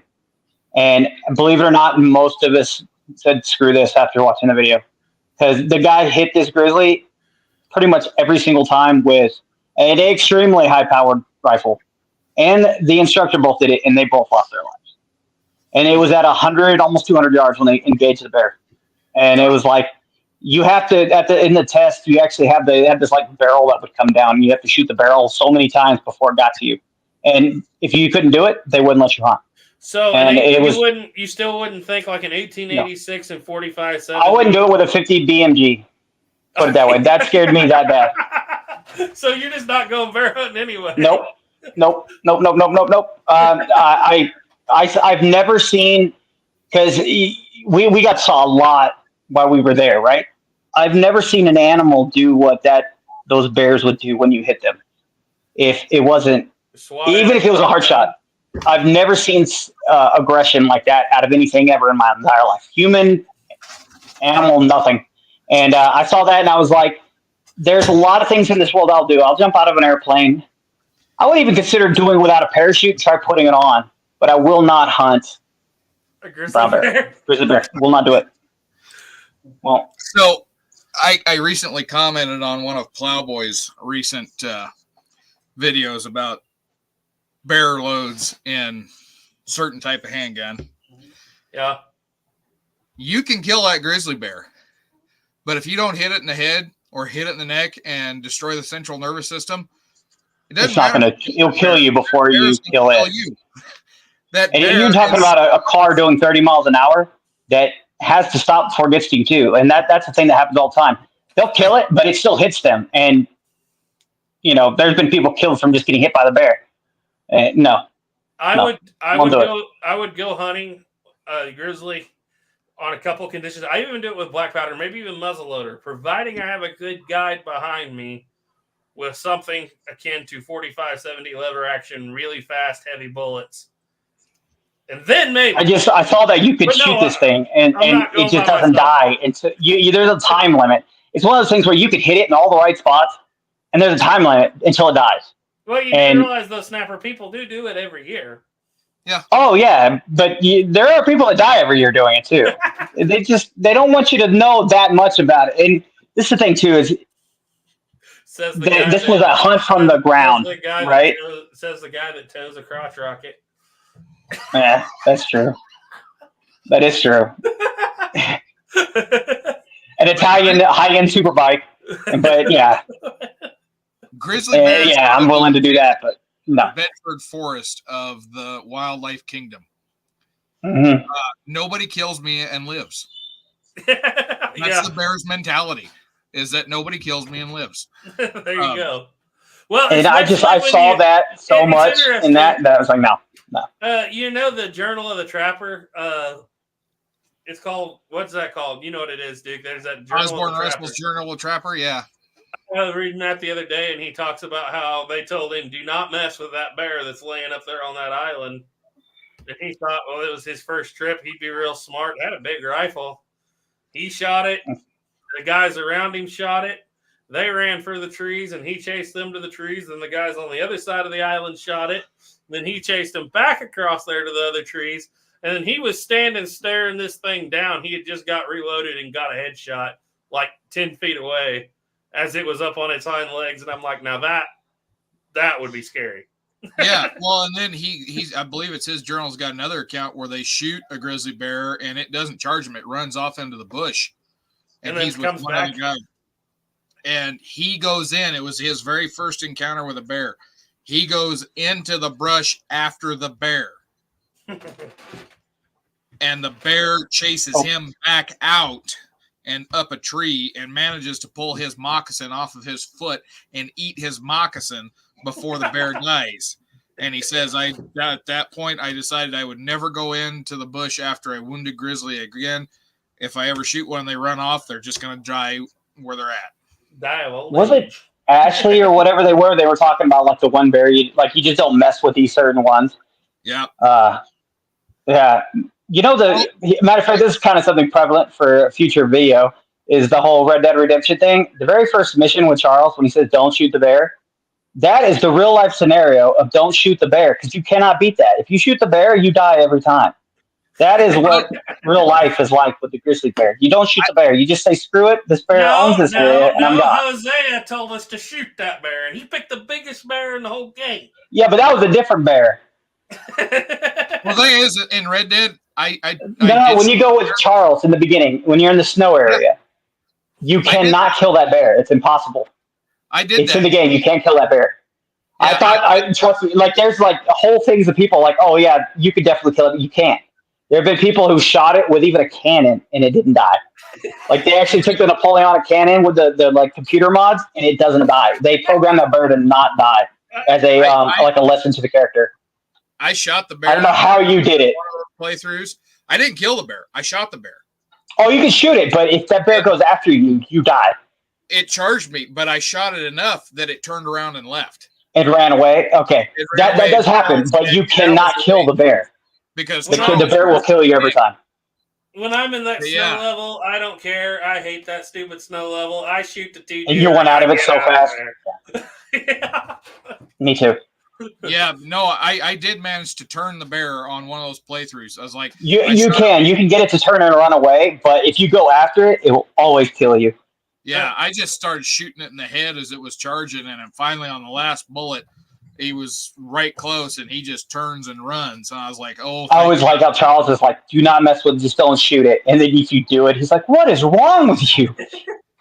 Well, just a spoiler alert, guys. The reason we're all talking about this is we've all been playing through, most of us on our third and fourth playthrough, and even Sheldon has been too. I'm done. Sheldon's almost done. I don't know where you guys are, but hopefully in November, we're going to do a big live stream review of historically accurate Red Dead Redemption 2.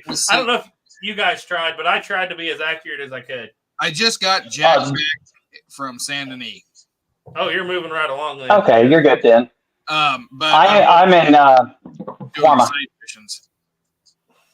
The worst part, I think Warma is worse than freaking the snow area, by the way. we started this the day after we got back from Duke's, so that's been a month ago. And we were talking, we can finish this in a week. And I did no side missions. I just did a run through. And I still only got done last week. That's 3 weeks playing it at night. That's a long game. A few hours. It took a long time. I'm doing my best to try to record a lot of funny moments just to have some bloopers of Snapper in the real world. So we'll see. And then this time I was like, challenge myself, doing the whole thing with one single action army and a trapdoor. Trapdoor is actually pretty good if you figure out how to use it. It is. Express ammo. But when you get to places like Gorma and you've set in your mind you're going to do this and all you have is a one single action army and regular ammo, it's hard. A lot. It's almost impossible to rescue. Why can't I think of his name right now? I cannot think of his name. I can't either. You rescue him in Gorma. Yeah. Well, you basically rescue yourself, but yeah. No. He's actually in the first game too. He's in the. He gets shot when you first get there. Yeah. Hispanic. Oh yeah, I know who you're talking about. Javier. Javier. Javier. Yeah. I thought you were talking about the other characters. I didn't remember. By the way, if any of you old timers are listening to this going, oh my God, these guys, I'm telling you, you need to play this game. I promise you, this is worth every penny it takes to go buy either PS4, PS5, or whatever you have that's cheapest to play this game on and play through it. I promise you. People that are worried about how violent it is or this or that or the storyline, you don't have to play the storyline. You don't, yeah. Just break horses and ranch and ride the trails for forever. You can live being in the Old West the entire time. You can go hunting the entire time. You can do whatever you want. You don't even have to play through the game. I love the epilogue because you get to build fence. And you get to build a house. So the only reason I'm as far along as I am is because there was like for 2 weeks in a row there on my days off. That's all I did all day because I had nothing else going on. But I love that game so much. I was trying to get done. One thing was getting all the pouches so that I could just pick up everything that I found. I was going to say, aren't you trying for a complete? Yeah. I wasn't going to go for completion, but I was trying to complete as much as I can. And so I wanted to get the pouches like all done right after I got out of the snow, right into the start of chapter 2. Yeah. And I was all the hunting. I had all the perfect pelts, and I was out trying to get the perfect cougar because that's what I needed for the last bag was the perfect cougar pelt. Best place to do it is in Lemoyne. Well, no. Where I was cave. doing it at was over there east or west of Strawberry. And okay, I know what you're talking about. Yeah, it's like everywhere the trees are like they're all messed up. There's either a pig or usually a cougar there. So I was trying it, and I was getting like 2-star cougars. I figured I was going to get a 3-star at some point. And so one day you'll get that cougar of your dreams. Yeah. So I'm right through the area, and I don't think you got it. It's perfect. I'm shooting.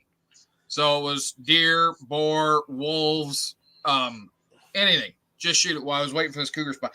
I spent like 6 hours doing that. I had over 200 pelts. I think 200 of each species on that horse. And you also have a random glitch where animals fall from the sky and die right in front of you. Yeah. Okay. But I finally come across, and the perfect cougar spawns. 3-star cougar.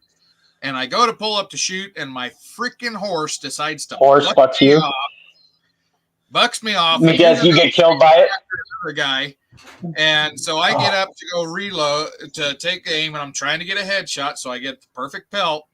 And that cougar comes around, and I don't know what happens, but my controller throws a glitch, and I do Deadeye, and I get the thing on there, and I'm sitting there trying to pull the trigger, and it will not pull the trigger, and then that cougar just jumps up, kills me dead. I don't even most historically accurate cougar hunt in the history of the game. Your man jammed.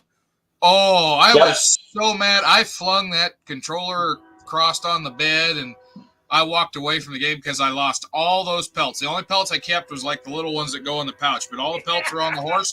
200 some odd pelts. Gone. That was one loaded down pony. The worst thing I've seen happen to somebody with a cougar was he got one, right when somebody was riding by, and the guy pulls his gun out and shoots the cougar right as it dies too. So it went from expert to poor. I had that happen on the first cougar I shot, and I shot the guy. And Oh yeah, I did too. It's happened to me, but it wasn't a perfect cougar. But I saw that happen to somebody else watching YouTube, where it was a perfect cougar. He shoots it, and then the guy goes, "Boom!" He's like, "You killed my he's like, "This is a perfect cougar." He was hunting for a long time. He killed him too. Yeah, but so I finally kind of gave up on that, and that was the last pelt I needed. And I went off and I was doing like the big hunting missions, whatever the. I can't even think of it now, but the legendary. I was going after the legendary. Okay, yeah. And I go up after the legendary moose, and as I'm riding up there, perfect cougar jumps out right in front of me. So I do the dead eye. I get it. I'm perfect. I go up. I find the legendary moose. I start tracking him, and I start tracking up there to where he's supposed to be at, and he spawns up in the sky. Comes down. In the sky and falls. I've never seen that. And so I was like, well, That hell, sucks. I skin him. I still got all the status for it. I had a weird glitch this run through that I never have, and I guess it's a thing because I had Angelica look it up for me. But I was riding around Lemoyne at night, and I was like, this weird glowing golden flower appeared in the road. So I rode over to it, burst into flames. Horse, myself, everything. I guess it's a very rare glitch. It only happens at Lemoyne at midnight. This yellow golden flower will appear in the road, and if you touch it, it'll burst into flames. I've never heard of that one. Kill your horse beyond reviving. That's it's constantly hard. on fire, and you can't give it. Can't set it off. Literally, at the end of the If game, you- that horse was still laying there on fire. For anybody who doesn't play that, has never played this game, when you get you actually have to bond with your horse over a long period of time. That was And if your horse dies, you cannot get it back. From It's gone. Valentine that cost me $700. You can't get it back. Once your horse dies, you can't get it back. And there's actually a spot in the game, like midway through the game, where the main character ends up unfortunately dying, and your horse dies too if you use your horse in that mission. And so you can't pass the horse on to the next person. But that is the hardest thing to go through, is your horse dying, because you spend a very long time. I mean, hours and hours and hours, especially if you caught the horse in the wild or you spent a lot of money to buy it. Yeah. And then this thing is gone and you can't get it back. Or you can have your horse stolen too. You can have your horse stolen in this game. Yep. And I only use one horse through the whole game if I can help it. So when that Yeah. happens, What you do is you just don't let that horse die. yeah. You use another horse on that last That's the mission with golden Arthur. flower at Lemoyne at midnight that burst into flames randomly. Yeah, But I anyway. just Oh man. We better not I give all hope our you review old timers who have no idea what we're talking about, when you watch the video, I just hope it gets through, because this is like weeks of the best movie, like Western, you can live in. It is so realistic. It's so like simulation. And matter of fact, there's a mod for this game for computer, because I got Tyler a computer not that long ago, and we got the VR set. You can play this game in VR. Ooh. And it's a little glitchy because you can't aim you have to aim with your head. You can't, there's no gun you're holding. Yeah. But watching this game get played in VR apparently it's terrifying to play in VR. It's a completely different experience, and I'm hoping to experience that. I just like it because I wish they had a little more. Like, I can tell you, the game is not bad when your complaint is I can't get cloth-covered buttons on my sack coat. You know what I mean? It's like, it's not bad. It's just, there's little bitty things like that. It's like, oh, and the bandolier. I don't want to put that. Okay, I better quit giving away. We'll save it for a couple weeks from now when everybody's done. It's a great game that has its shortcomings, but it's so good that a lot of it's overlooked. The greatest game ever made. I agree, and it's so long that you're going to get weeks of enjoyment out of it. And imagine just being able. It's the closest thing you can get right now in the world to being able to go into 1899 and be able to live your gunslinger dreams. That's it. I can't think of a single thing that can get closer. Even being an extra in a movie is probably about as close as you can get. I'm going to skip down through here and get some of these comments before we move on here. Let's see. Frank Bush said, Garrett, what diameter is the touch hole on your blunderbuss? It's been a long time since I remember that. If You know, we usually talk to private things like that, they my go friend. bigger. We went bigger after that from the suggested. There's a couple of videos out there on our channel where Ethan reviews those military heritage guns. I don't think they've been taken down by YouTube, but if you look at them, go to Military Heritage Muskets on YouTube, and there's a couple of videos where Ethan describes both. One of them's an earlier one of them's later. The earlier one, we use the suggested size, and the later one, we've moved up a size, but I can't remember off the top of my head what they were exactly. Sleepy Leap said, I'm looking for a good English walnut blank so I can have a Kibler machine it to shape. Going to stain it with alkanet root, just like the English did for the classic red wood. Let's see. Soylent Green said he had to stop out a small fire using a Charleville flax toe as wadding. It's like shooting flaming hairballs. Yes, it is. Yeah. Let's see. The Marlin Cowboy with a long octagon barrel was nice. You could get 8 or 9 shots in it. Yeah. I've been thinking about that. Rossi's turned out an R95, which is the only thing I have against the Marlin nowadays is that gun's $1,500 plus, and Rossi just turned out supposedly an exact clone with a better ejection system, and they're running about $795. I found a place online where you could get one for $795, and they throw in a free Heritage Rough Rider revolver. So that might be the way I go, is try that Rossi R95. It's literally an exact copy of the 1895 Marlin, but for half the price. He said, Giuseppe said, I like my original antique. Sleepy Leap said, and I'll have it engraved with a brass side plate, butt, trigger guard. It will be a proper English gun. Thinking of bright white polished parts, blued screw heads, including the corkscrew. That'd be a pretty nice looking gun. Pretty gun. Soylent Green said, if it's brown, it's down. I hate that mindset. He has a goat deer. I'm a little off. Let's see. Constitutional Carpenter said Kibler really pay proper attention to the wood. Yeah. It's one of my favorite Kibler guns. is amazing. Let's see. You guys are just talking back and forth amongst each other.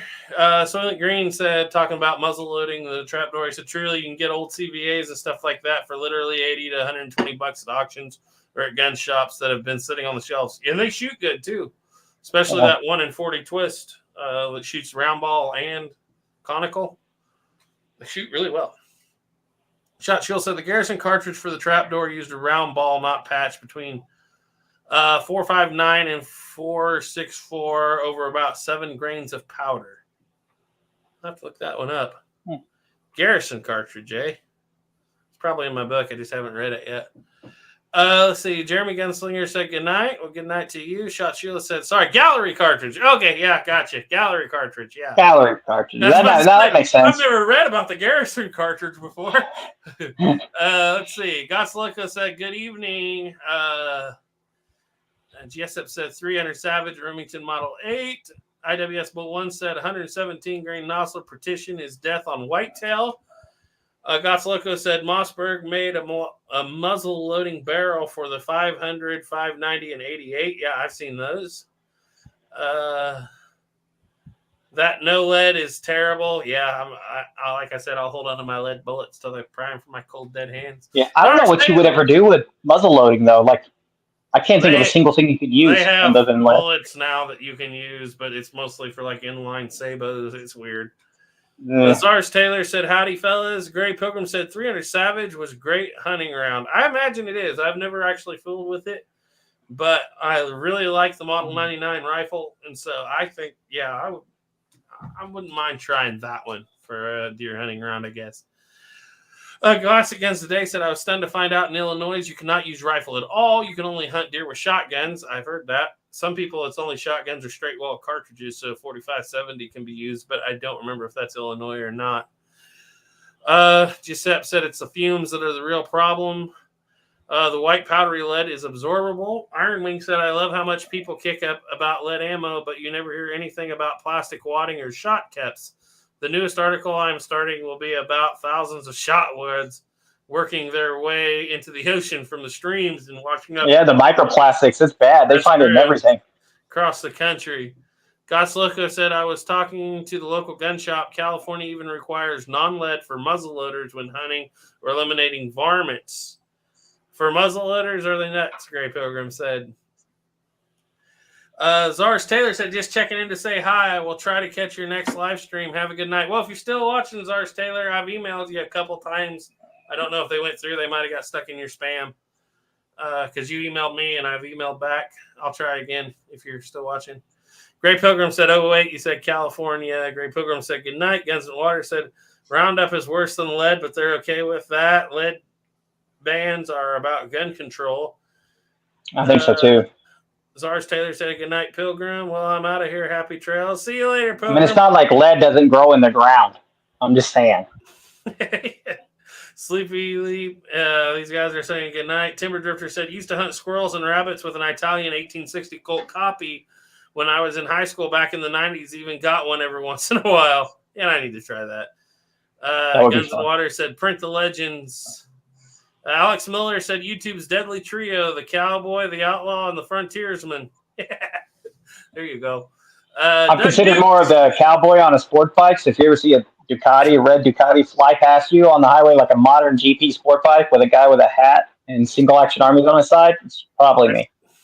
That's Arthur Morgan right there. You're a good right man, there. Arthur Morgan. Doug Dick said, sorry to be late, boys. Serpent Hanzo said, hi, folks. Shot Sheila said, when I was in the Army, we got a bear that was rummaging around behind the range during a qual course, but we did it with a M2HB single shot mode on an M113. Very effective. You probably understand that, Snapper. I don't. I'm guessing it was a black bear. I don't know. We caught a black bear on a PT run because I was in Alaska. And, we didn't catch it. It found us. But that was an actual hilarious crap show because everybody freaked out. The bear freaked out. And everybody's running, including the bear. So it was pretty funny. And the Army made a big deal out of it, too. But nothing happened, thank God. Yep. Sleepy Leap said Red Dead Redemption. Okay. Yeah. It'll be a couple weeks before we do that big stream. But it'll be a big stream because there's a lot of different views. We can't do this genre without ever going on to Red Dead. Yep. We've been talking about doing it for years now. Years. And it's kind of funny because I just mentioned it. We've been talking about it to Duke randomly because it's like for years we talked about it, never done it. So I get home from Duke's last month and Sheldon texts me. He's like, well, I'm uploaded. Let's go. And I'm like, oh, okay, here we go. And you text me, he's like, do you want to do that? I'm like, duh. Yeah, you don't threaten me with a good time. Sheldon's like, let's roll. And I'm like, okay, I guess I'm setting aside a couple of hours every night for the next month. Let's do this thing. And it's so much fun when everybody's kind of doing it so we can talk back and forth, when you're... You know what would be so much fun, too, is to do the online version where we all play together. That'd be a lot of fun. But I don't have PlayStation Online, and I don't think we can cross with Xbox. Do you have Xbox? I have Xbox as well. Duke does. My Tyler, everything. Tyler's got everything. Computer, Xbox. Had nothing but like a piece of paper as a kid. Little turds got everything. Iron Wing said, when it comes to RDR2, all my guns were based on guns I have owned. No engraving, no crazy wood. I just wanted them to be based on my guns. Yep. That's kind of what I me too. This time. Carol Joel said, good evening, all. Can't stay long, but I had a question. If you could pick either one, would you want a Sharpson 4477 or 5090, and why? I'll have to catch you the answer on the replay. God bless. I'll let you go first, Duke. I think I do the 5090. Yep, this because a chunk of lead. I have a 43 Spanish rolling block, which is literally like as close as you can get to 4477. Interchangeable one way, I believe. And I hate bottleneck cartridges. The brass doesn't last as long. It's a smaller piece of lead. It's moving fast. Don't get me wrong. It's hitting hard. It holds 80 grains and a 390 grain bullet, I believe. If I remember right. But anyway, the brass is hard to get. If I could have one of the two, good old straight wall 5090. It's more of a classic round, in my opinion. I don't know. I could live my Billy Dixon dreams. There you go. That's exactly true. So I think we all will go 5090. I don't really have anything else to say about that. Other than that, the 4477 and the 43 Spanish, they're higher pressure rounds. They really boom. they crack a little bit. They kick harder. Not complaining. Stephen Sheet said, "Good evening, everyone. How's everyone tonight?" We're doing good, Stephen. Sleepy Leap said, "Of course, lead is cheap and good to use on a designated range." Classic Guns Today said, "Good night, y'all. Enjoyed listening while I work late." Well, that's a good night. Shot Shooter said, "Yes, it was a black bear, and we are caught up." Woo! And we still have almost 50 people in here. Nice. That's pretty good. Especially listening to us just mambo about Red Dead. Yeah. So, if you two could only have one muzzle-loading rifle to hunt deer with, what would it be? Or smoothbore? Smoothbore or rifle?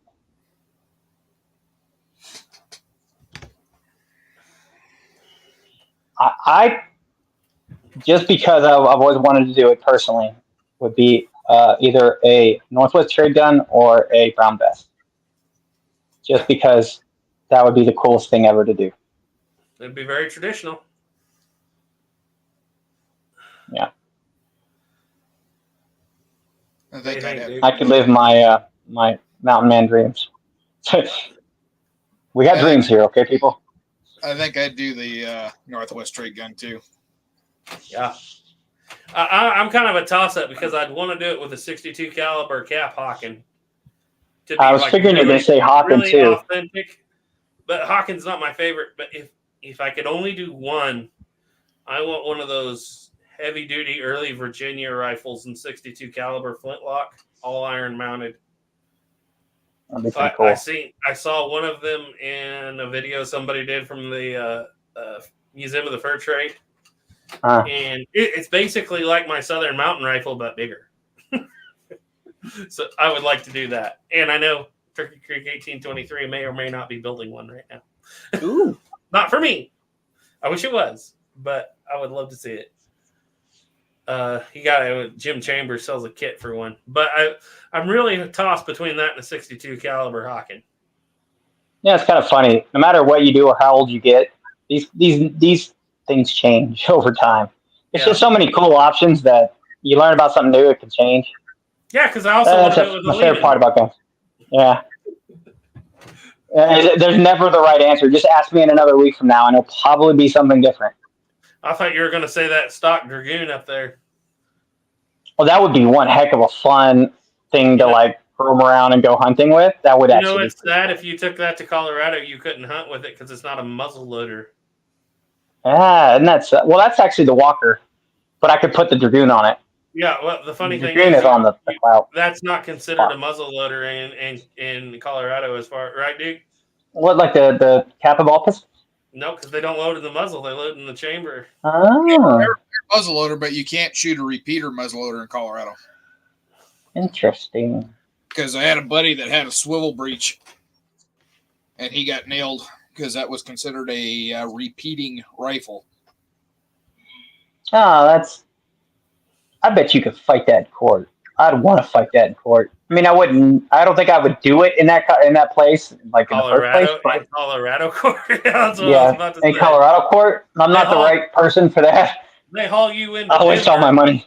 They haul you into Denver, and it won't be like when Shivington went. No. Hey, but I bet you that you could, with a good lawyer, win the cap and ball revolver. If you were willing to pay a lot of money if you're willing to pay a lot of money and hopefully not end up with a crap ton of money to pay into a court for them. And that's not the other thing. In Colorado, I don't think you can even use a muzzle loading handgun. Yeah. Then you probably wouldn't win that one. Yeah. But no, it straight out says there, it says repeating black powder arms. Anything repeating, basically. Yeah. Basically, if you can fire without having to take your ramrod out and load another round, it's repeating. Serpent Hansa said it's definitely been a while since the last stream I saw. He can't believe Snapper's face is visible. It has been a while. Oh, yeah. And it's been almost a year now. I mean, it's been a while. You know what? I saw a video that was 3 years ago today, and it was the edited video I did of Ethan coming back to the live stream from the Army. Holy crap, was that 3 years ago? That's 3 years ago today. We've been doing this a long time.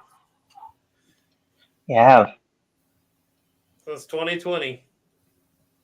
Yeah. Duke's been doing it since Pandemic. 2017. Duke's been doing this since like 1817. Seems like it, huh? Yeah, it's been a while. You had a big rest here the last few months, so we all kind of did, but Yeah. we got to get back into the swing of it. I was really hoping Sheldon would make it, but I think he's in the middle of a deep sleep. That or she's really good looking, one of the two. Not again. Not again.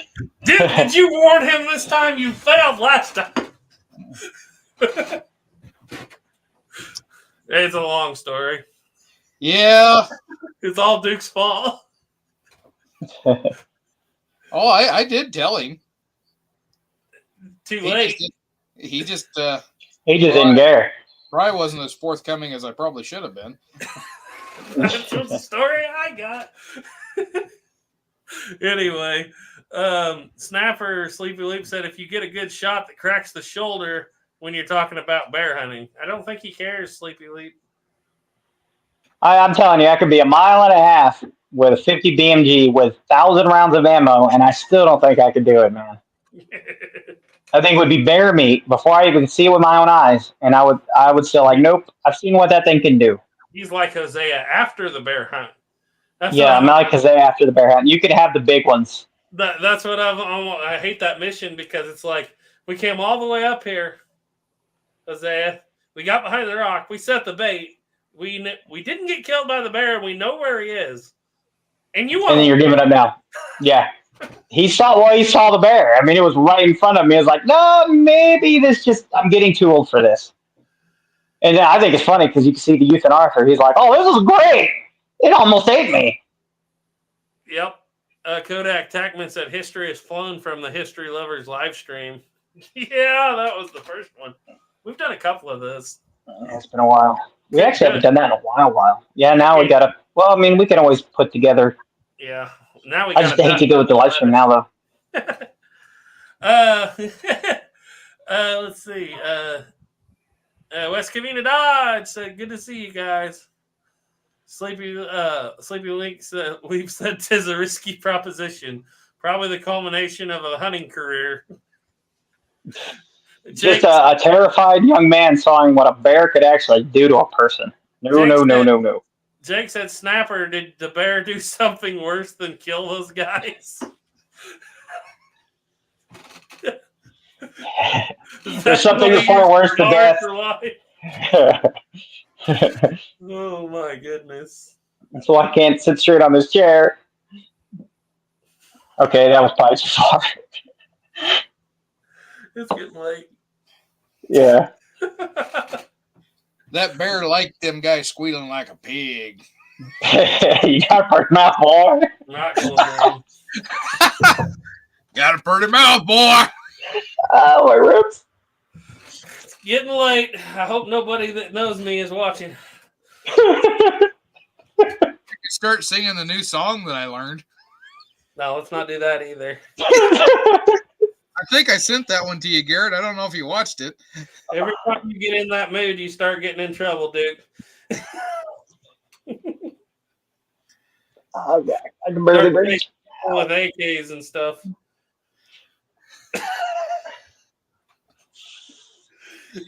Oh, man. We said the same time. It's getting late. Well, guys, we've gone to 2:15. We got another 5 minutes in you. Yeah, Sure. Let's go to 2:20. Still have 40 people in here. We're doing good. And I wish Sheldon was here, but oh well. There'll always I'm be. sure he'll make the next one. There'll always be a next time. Yeah, I'd have called him, but my phone was dead. I guess Duke tried to call him. He didn't answer. I tried to call him, and it just went straight to voicemail. Yeah. It's been hard to get a moment to do these things. It's been a weird year, man. Like for everybody. Yep. I think the whole country has been a weird year. Jay Doer said, Buddy of mine is picking up a Uberti Cattleman 44 mag. Do they hold up fine? I never had one, but they got that's the one with that's the Cattleman, the Uberti Callahan, I think they call it. I haven't heard anything bad about them, but I wouldn't load it up to Max pressure. Maybe you can. I don't know. I know Pieta right now is making one that you can load to max pressure because it's an exact copy of a Blackhawk. They just started. Yeah. The Callahan, they've got it beefed up because it doesn't have cylinder flutes or anything in it. Yeah. I don't know if it'll stand up to max pressure 44. It might. Yeah, I think it's rated so that it can shoot full performance 44 mag. There you go. I never had it. I thought about it a couple times, but just never pulled the trigger. Never have handled one. I need to shoot one of the really powerful 45, like single action army style, like 44 Magnum or whatever. I've never even played with them. Blackhawk 45 Colt. See that 45 Colt way up since you already got your dies and your brass. Yeah, that would actually be kind of fun just to see what I can actually get out of it. Because I'm so used to shooting originals. I need to get a replica just so I can shoot like non-original early black powder. Well, I'll tell you this. What you will get out of it if you shoot that Blackhawk with those Plowboy Magnum loads is a bloody hand before very long. If you get the regular one without the Bisley grip, the Ruger Bisley grip, that dude rolls in your hand, that hammer comes back and bites you right there. Oh, I bet. Then you have like you're great with not hardcore loads, but I bet you that thing rolls really hard with a really high, kicking around. And then people say, you're exaggerating recoil. You know what's funny, though? Is I do the same thing. He made it in the last 4 minutes. Said Tier 3 Colt from Blackhawk is awesome. Yes, it is. Yeah. 10 millimeters up, boy. Oh, God, no. He probably won't disagree with you. You can't say that other thing. That 10 millimeters is more powerful than 41 Magnum. And then you can't be friends no more. He won't disagree. He said we just can't be friends no more. Oh, let's see. Squire Wheel said, still doing leather work, Mr. Frazier. Not as much. Yeah, pretty much. I've had several emails from orders, and I haven't really been responding to them because I just don't have the time for it. What little I do is been making wallets and purses and stuff like that, just some quick sale items. But the holster business died down there so much that it just wasn't profitable. In fact, I'm still behind on a couple that I did tell that the guys I would do them for. 2 of them are sitting right there above me. Joe Deere said, I said I'll get it one day. Old model Vaquero. Till then, it's my Blackhawk in 45. Sleepy Leap said, bow down. He has arrived. Probably been here the whole time, just hadn't said nothing. Yeah. Jay Dewar said 325s at 1350 over my Garmin. Well, that's pretty hot. 45 Colt. We're talking about 45 Colt. Squire Will said, hi, Mr. Plowboy. Sleepy Leap said, hats off, gentlemen. Plowboy almost always has his on. Yeah, exactly. So I can't move that well.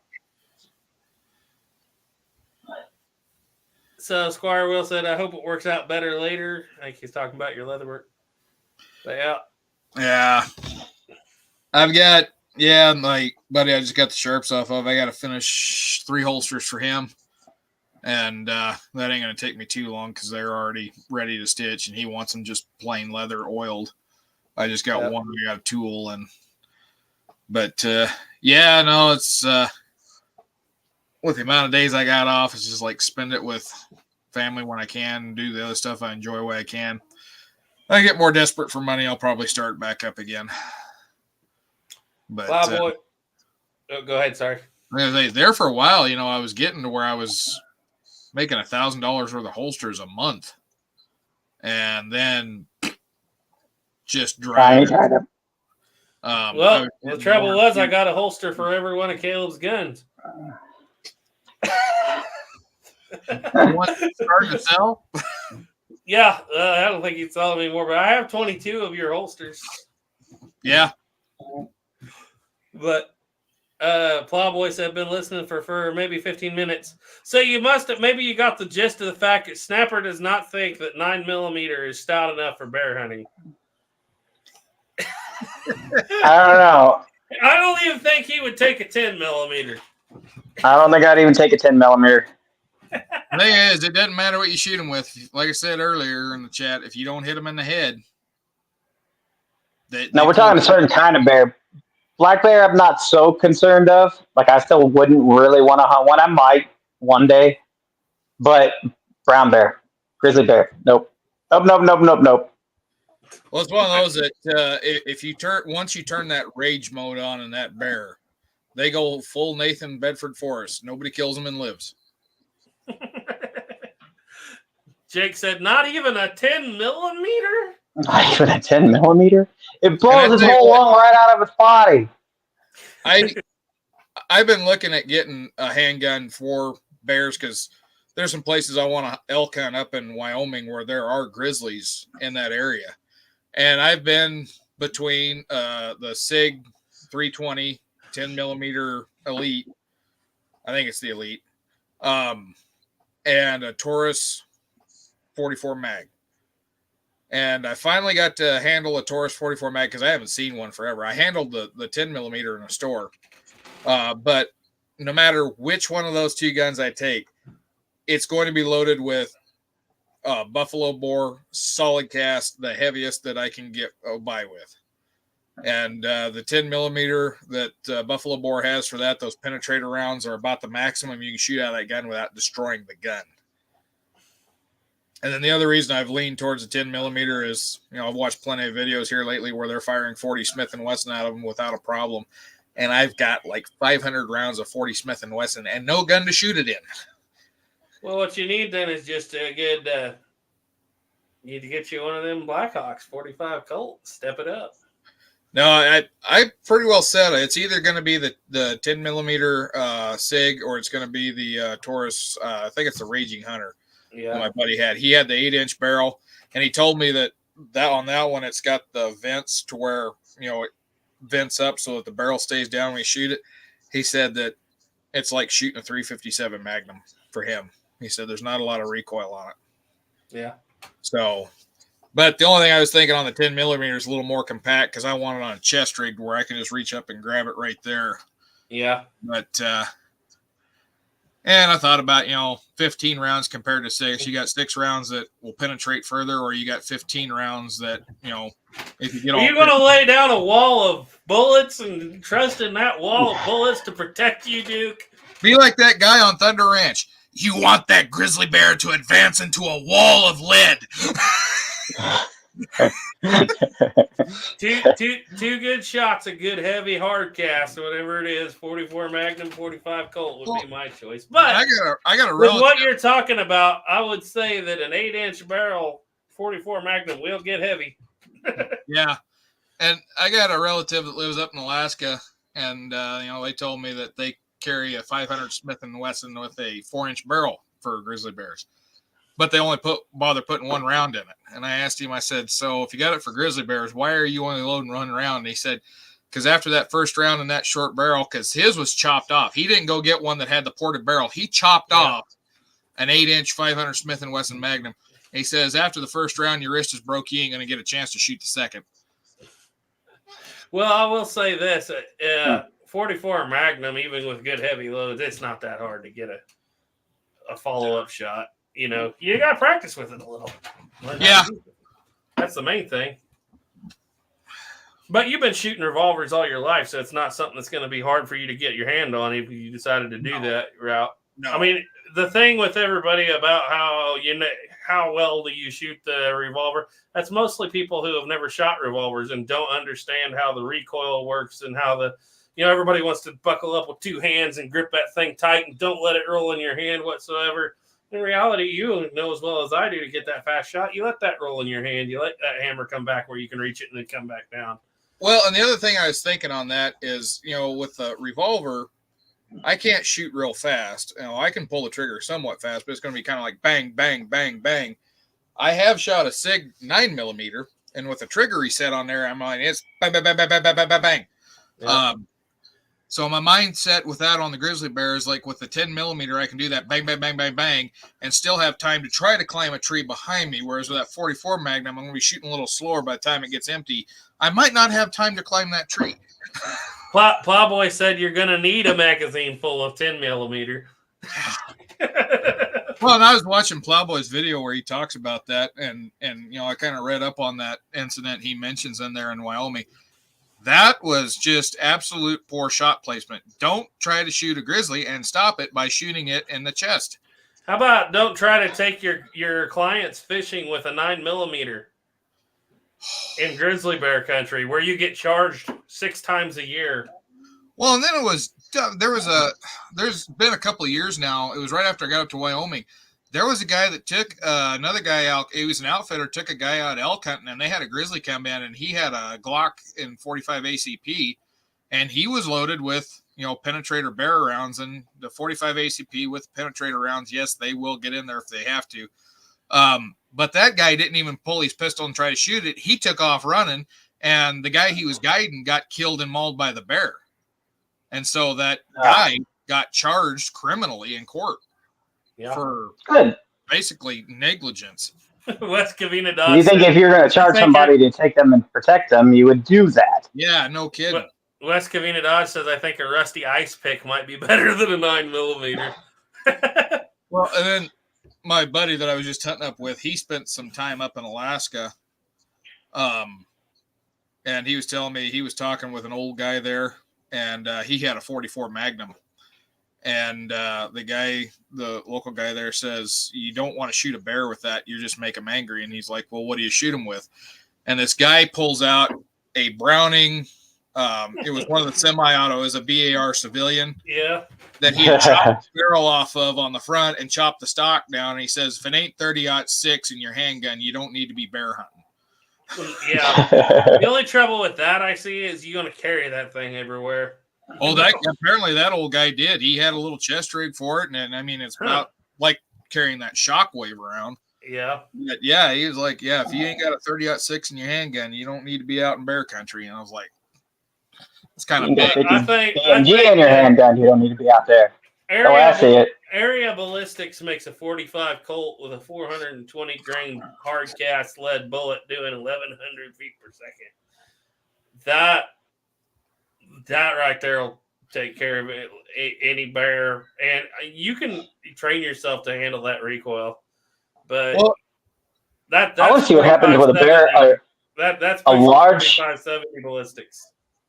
A large bear skull, like an actual grizzly bear skull, against these rounds in hardcast. See what the actual real effectiveness against the bone would actually be. Well, Elmer Keith very well stated that 45 Colt black powder will do it. So it's I'm sure it would, actually. With 40 grains, but it gets better from there, so you might as well get better. Kentucky, I think it's Kentucky Ballistics did a video where they tested different loads against a gelatin bear skull that they had made. Mm-hmm. And the 44 Magnum, they're not really cavitating. They're just going straight through. Through. The 44 Magnum is going straight through. The 10mm was penetrating into the back, but was not exiting. But it was getting into the vitals. But even with 44 Mags, like I had a cousin lived up in Idaho, and he's a big hunter up there, and he carried a 44 Mag all the time, and he was out black bear hunting in a berry patch, and there's black bear came in there, and he shot it right between the eyes with a 44 Mag. And bear dropped, and he's like, all right, I'm just going to let it sit there and bleed out for a little bit and wait. And he said about 10 minutes later, that bear stood up. And he said it stood up and just kind of stuck its nose straight up in the air, and it was on its back legs, acting like it was drunk. So he put another round through the throat, and that one killed it. And then when he went over to skin that bear, it had a furrow right down the middle of the scalp because he was using He had the skull. Yeah, he had hollow point 44 Mag. Yeah. And so they hit that skull, flattened out, and just went right down the back of the skull. That's why you want good, hard cast. But after that, he would not shoot a bear with anything less than a rifle if he didn't have to. Yeah. Sleepy Leap said, Duke, regarding holsters, are you finishing the orders that you have standing? I don't even remember what I have. Send me an email if you've got one, because I don't remember who I've got orders from and where. Because there's one guy that got in contact with me in over a year, and I did find his holster. It was in the stack. I should take that back. It wasn't his holster. It was another holster that another guy had ordered. His holster, we had a problem with the email, and it got sold to somebody else. But I had one already cut out, and I told him I would get it done here when I had a chance. But yeah, if you've got one that, as long as it ain't paid, if it's not paid for, it's going to take me a while. If it is paid for, I'll try to get it up on top of it. But I think all my paid orders, except for these two guys, are done. Let's see. Squire Will said, have any of you come across percussion caps that easily hurt anything? Not really. I just buy them when I see them. Find CCI number 11s all over the place. Yeah. Oh, it is here. CCI number 11s you can find pretty easily. Everything Black Powder said, so if the bear is going to eat you, at least you can save the ammo. Yeah. I'm just going to say that if you wouldn't be willing to carry 357 Magnum, I wouldn't be willing to carry 10 millimeter. That's just my thoughts on it. But like you said, if you want a semi-automatic, you might as well have it in 10 millimeter if you got a lot of 40 Smith & Wesson. The real person's going to have at least 3 or 4 different guns on him, right? He's going to have the 10 millimeter. He's going to have the 500. He's going to have the 44 Magnum. He's going to have all of it because you're just not going to take that risk. The bear, you're going to shoot him with all of it at once. I think 44 Magnum, 45 Colt are that sweet spot because you can get them in a small enough gun that's easy to carry and more powerful than some of those. I've heard of 10 millimeters destroying the Glocks. So, Yeah. And I don't know anything. I've never hunted a bear. I want to hunt a bear with a handgun, but I've never. So I want to hunt one with a rifle, let alone a handgun. On Plowboy's video, if you don't hit that central nervous system, it doesn't matter what you're shooting them with. If you don't hit that central nervous system and do enough damage that it incapacitates that bear, he's going to eat you. Wow. You can shoot him right through the heart. You can shoot him in the neck. You can cut his throat. You can light him on fire. You can beat him with a stick. And if you don't get into that brain pan, he's going to eat you before he dies. That's why one shot with 45 tier 3 45 Colt from Black Hawk is the way to go. Well, it's like in that scene, The Revenant. Hugh Glass shoots the bear, stabs the bear in the neck, hits the jugular, and that bear still mauls the heck out of him twice because he was an idiot and shot the bear after he mauled him the first time. Okay, Squire Will said, my mind's shooting style, I can't bring myself to shoot fast. Sleepy Leap said, is shooting a full magazine viable? Is there any time for that many shots, assuming you are focused on taking shots that are likely to be effective? That's a good point. Wes Cavina Dodge said, I think a rusty ice pick might be better than 9 millimeter. Yes. Jay Doer said, 6 out of a 10-inch barrel is probably weaker than 7.62 by 39. Very well could be. Shashula said, remember, you don't have to be faster than the bear. You only have to be faster than your buddy. Sleepy Leap said, my email was lost in the shuffle. You cut mine, and I had to get the thread. Oh, yeah. Yours is the one. Yeah, yours is the right-handed twist draw. Yeah. And, so that's the one that's sitting over here that I had I had another cut out there.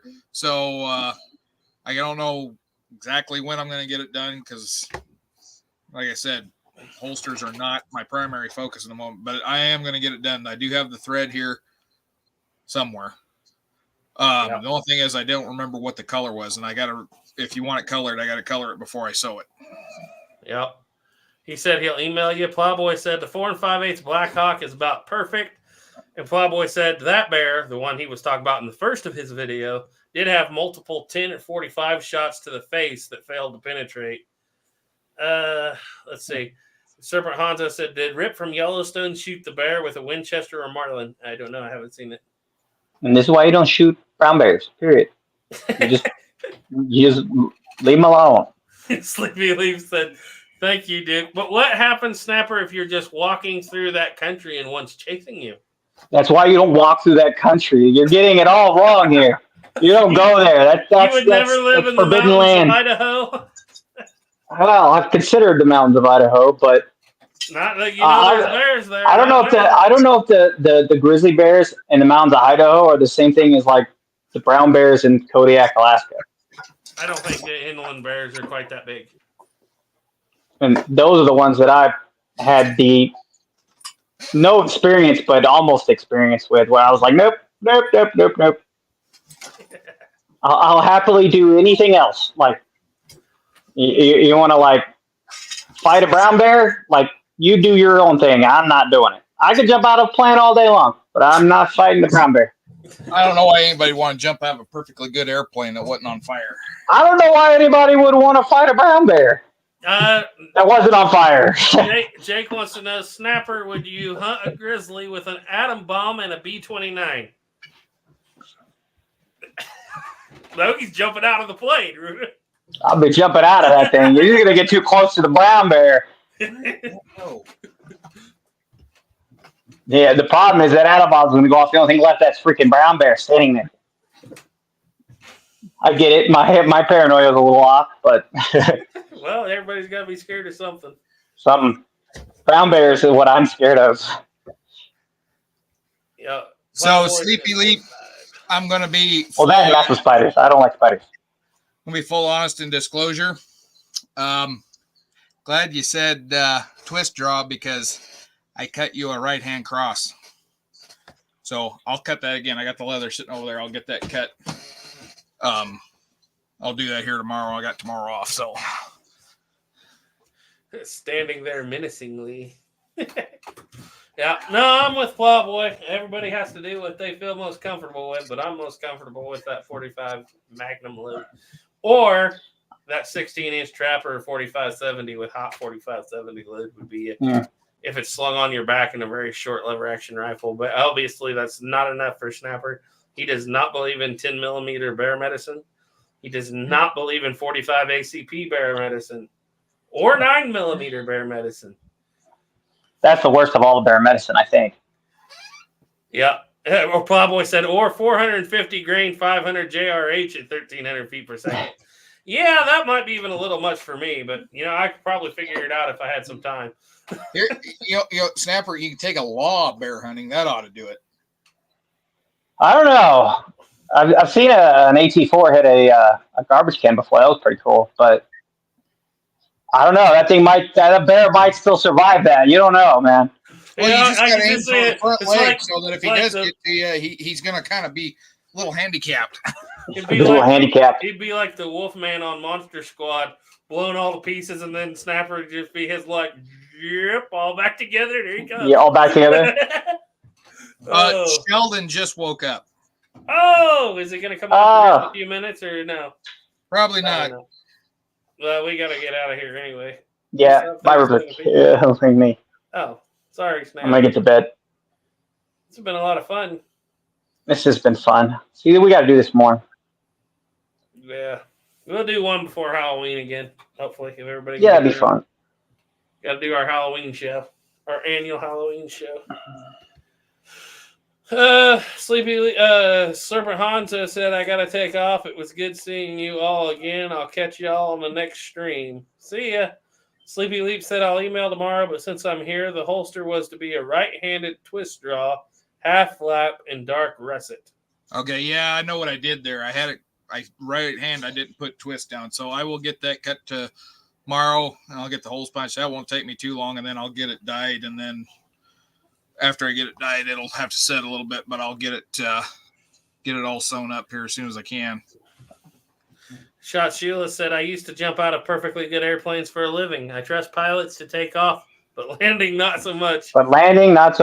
Plus, girls dig jump boots. That is true. This is a fact. Well, yeah. I'll tell you what, I'll jump out of the airplane when it's on the ground. You look pretty silly. I'm just saying. With no steps, just like a 10-foot drop, no time to Drop open his shoe, punk. broken legs. Because, that whole song, Gory, Gory, what a hell of a way to die, that just doesn't appeal to me. Oh, I'm trying to think of that. He hit the ground. His His blood went spurting high. His comrades, they were heard to say, a hell of a way to die. Way to die. Rolling round Yeah. and the welter of his gore, and he ain't gonna jump. Ain't gonna jump no more. What was the last one? No, never mind.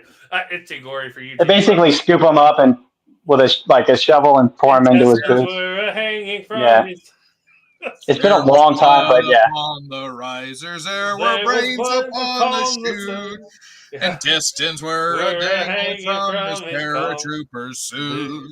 Whatever it was. He was a mess. They picked him up and poured him from his boots, and he ain't gonna gonna jump. Yep, that's it. Okay, anyway. All right, guys, we're going to get out of here. Real quick before you go, there's actually Gory, what a hell of a way to die. and see, he's sitting here singing it, but he won't do it. There's actually this really cool video that I saw the other day of, I guess it was their graduation, their last jumping at Fort Bragg. Our bidding, excuse me, and I guess it's not called bidding anymore.